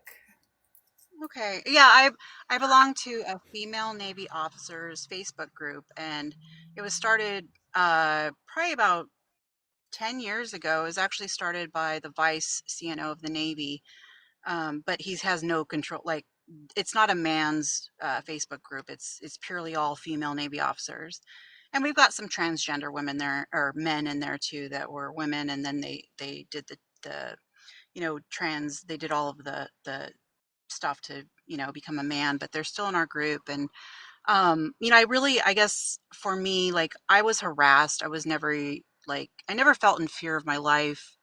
I came into the Navy at a time when tailhook was just like it had just happened, and I wanted to become a naval aviator, and I eventually did. But Anthony and I have talked about this, where like when I got to flight school and I got into my squadron and all of that, I ended up quitting. Ended up quitting everything for flying because I was one of 5 females, and it was a very harassing environment. So I definitely agree with that. I'm just curious because I'm retired as well. I was retired 4 years ago, but when I retired, I had a lot of issues going on, but the main thing was um, Trump had gotten elected, and at least from my perspective, in my small community that I was part of, I did meteorology and oceanography, and there was only 210 average naval officers that are in that community. But from what I saw it's like people that you had known and grown up through the ranks with, their true colors came out, and that's what I saw. It wasn't necessarily harassing, it was very subtle, but that's kind of where I was at. But it's funny because I never felt unsafe, I guess. And so that's what I'm curious about with a lot of younger sailors, because I was enlisted too. And I, I have I mentee a lot of young sailors still to this day. And Jen, I my don't mean thing to is, I interrupt. just want to, Did you have I'm another sorry. question Yeah, let specifically me, No, for no, Danielle? yeah, let me just no, say it was for maybe sure, that. for sure, 100%, I would bet my entire career and every dollar I've ever made on the fact that we know the Marines are the worst, and then the Army, and then the Navy, and then the Air Force, as far as like women, the experience they're gonna have. And this is part of why I say that's why we know it's a culture problem, right? In the same way that just in the Army, we know that like you will have the worst experience if you go to Fort Liberty, which used to be called Fort Hood, Fort Bragg, I can't forget what they changed it to, or Fort Campbell, which is where I was sent. So I Wow. even know that I probably would have had a completely different career if I hadn't been sent to an infantry base where I was 10% of the population and deployed where I was 5% of the population, right? I If would I agree had with that. even my My only, experience in yeah, intel school, women are 50% of yes. intel enlisted and officers. And it's very, very different. It's not the same danger feeling. You feel much more respected, all of that. I agree with that. My only other question, Anthony kind of asked the question that it was talking about TikTok and your ideas on it. But my thing is, just as a METOC officer, meteorology and oceanographer in the Navy, and we worked hand in hand with the intel officers in the Navy. We fall under the same warfare community in the Navy. And I know, at least for us and even the intel community, we use 80% of our intel comes from open source intel. I don't know the actual number. I'm just throwing that out there. And Yeah. so that's where I'm just like, if they ban TikTok, I guarantee you that our intel officers are using TikTok as an open source intelligence truth, I guess, to Is you there a know. question in there? Is there a question in there, Jen? No, I'm just asking, like, I guess what I was saying is, like, when I was trying to ask the question earlier is like, what do you think about that?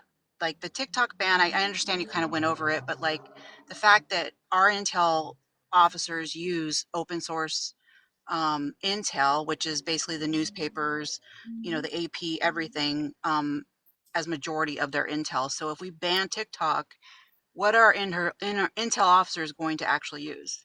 Yeah, Like, I know you can't answer that, but I don't think banning TikTok changes much in the like intelligence and security world. And for what you were saying, right? Like 9/11 was planned with 100% open source information. Part of what we did in Intel school was do things like plan a hypothetical attack on the London Olympics, right? Just like all with open source information.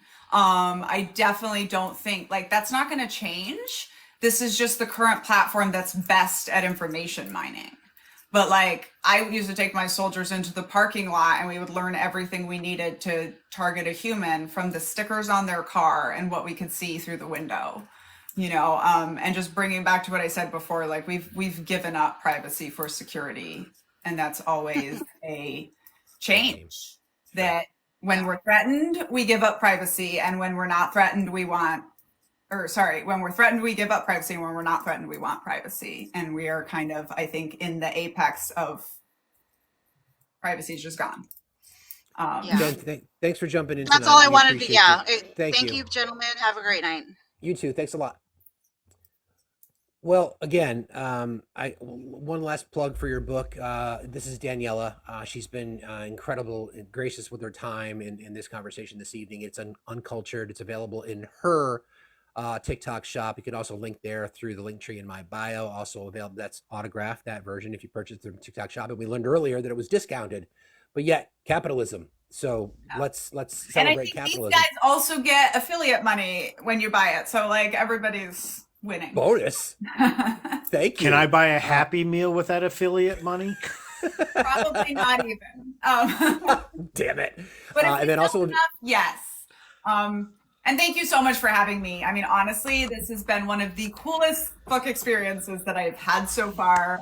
Thank you. I so much appreciate your care. I've not done a 3-hour interview yet, and like this was the best one I could have asked for. So thank you. Well, thank you. It's Anthony, our pleasure. So much. How would you like to close out tonight? So let me give people 2 tips. This is what I would say to every college student in America if I could, which is if any group is trying to recruit you and everybody is pretty and happy and shiny and bouncy, run, right? Like that is attitude and appearance control, and it's no bueno. That's why they won't let me say it on college campuses, because fraternities, right? And the second one is anyone that tells you you're so mature for your age is targeting you. They're not complimenting you, right? Precocious maturity comes from growing up out of order, which often comes from trauma. And one of the things that happens when we leave cults is we just fall for cult leaders over and over again. So those are 2 practical things that I like to leave people with. And then just like a plea, like I'm on TikTok. I literally spend my whole workday kind of on TikTok talking to people. I'm writing Culting of America. I'm reading everything I write out loud. Like I'm crowdsourcing the book. And I really, really enjoy interacting with people. So please come. I will be knitting and talking about cults and group behavior. And I'm also, on Instagram and stuff, but just thank you so much. Tell people about UnCULTured if you like it. And thank you for this experience. And you're obviously please come back when your next iteration of your various amazing ability to put words to paper, because I need some advice in that area, but that's a different conversation another day. But you're welcome back here anytime. And thank you again, and thank you everybody for participating this evening. We have the best mods on TikTok, by the way, Daniella. There's a lot going on behind the scenes to keep this going tonight. We had a lot of organization, a lot of people collaborated. I want to thank RTP and Jen and Felice for streaming this on their YouTube platform as we build up ours. But again, Daniella, thank you so very, very much. Anthony, my brother, thank you very, very much. And friends, have a lovely evening, and thank you for joining us. Have a great night, everybody. Be well.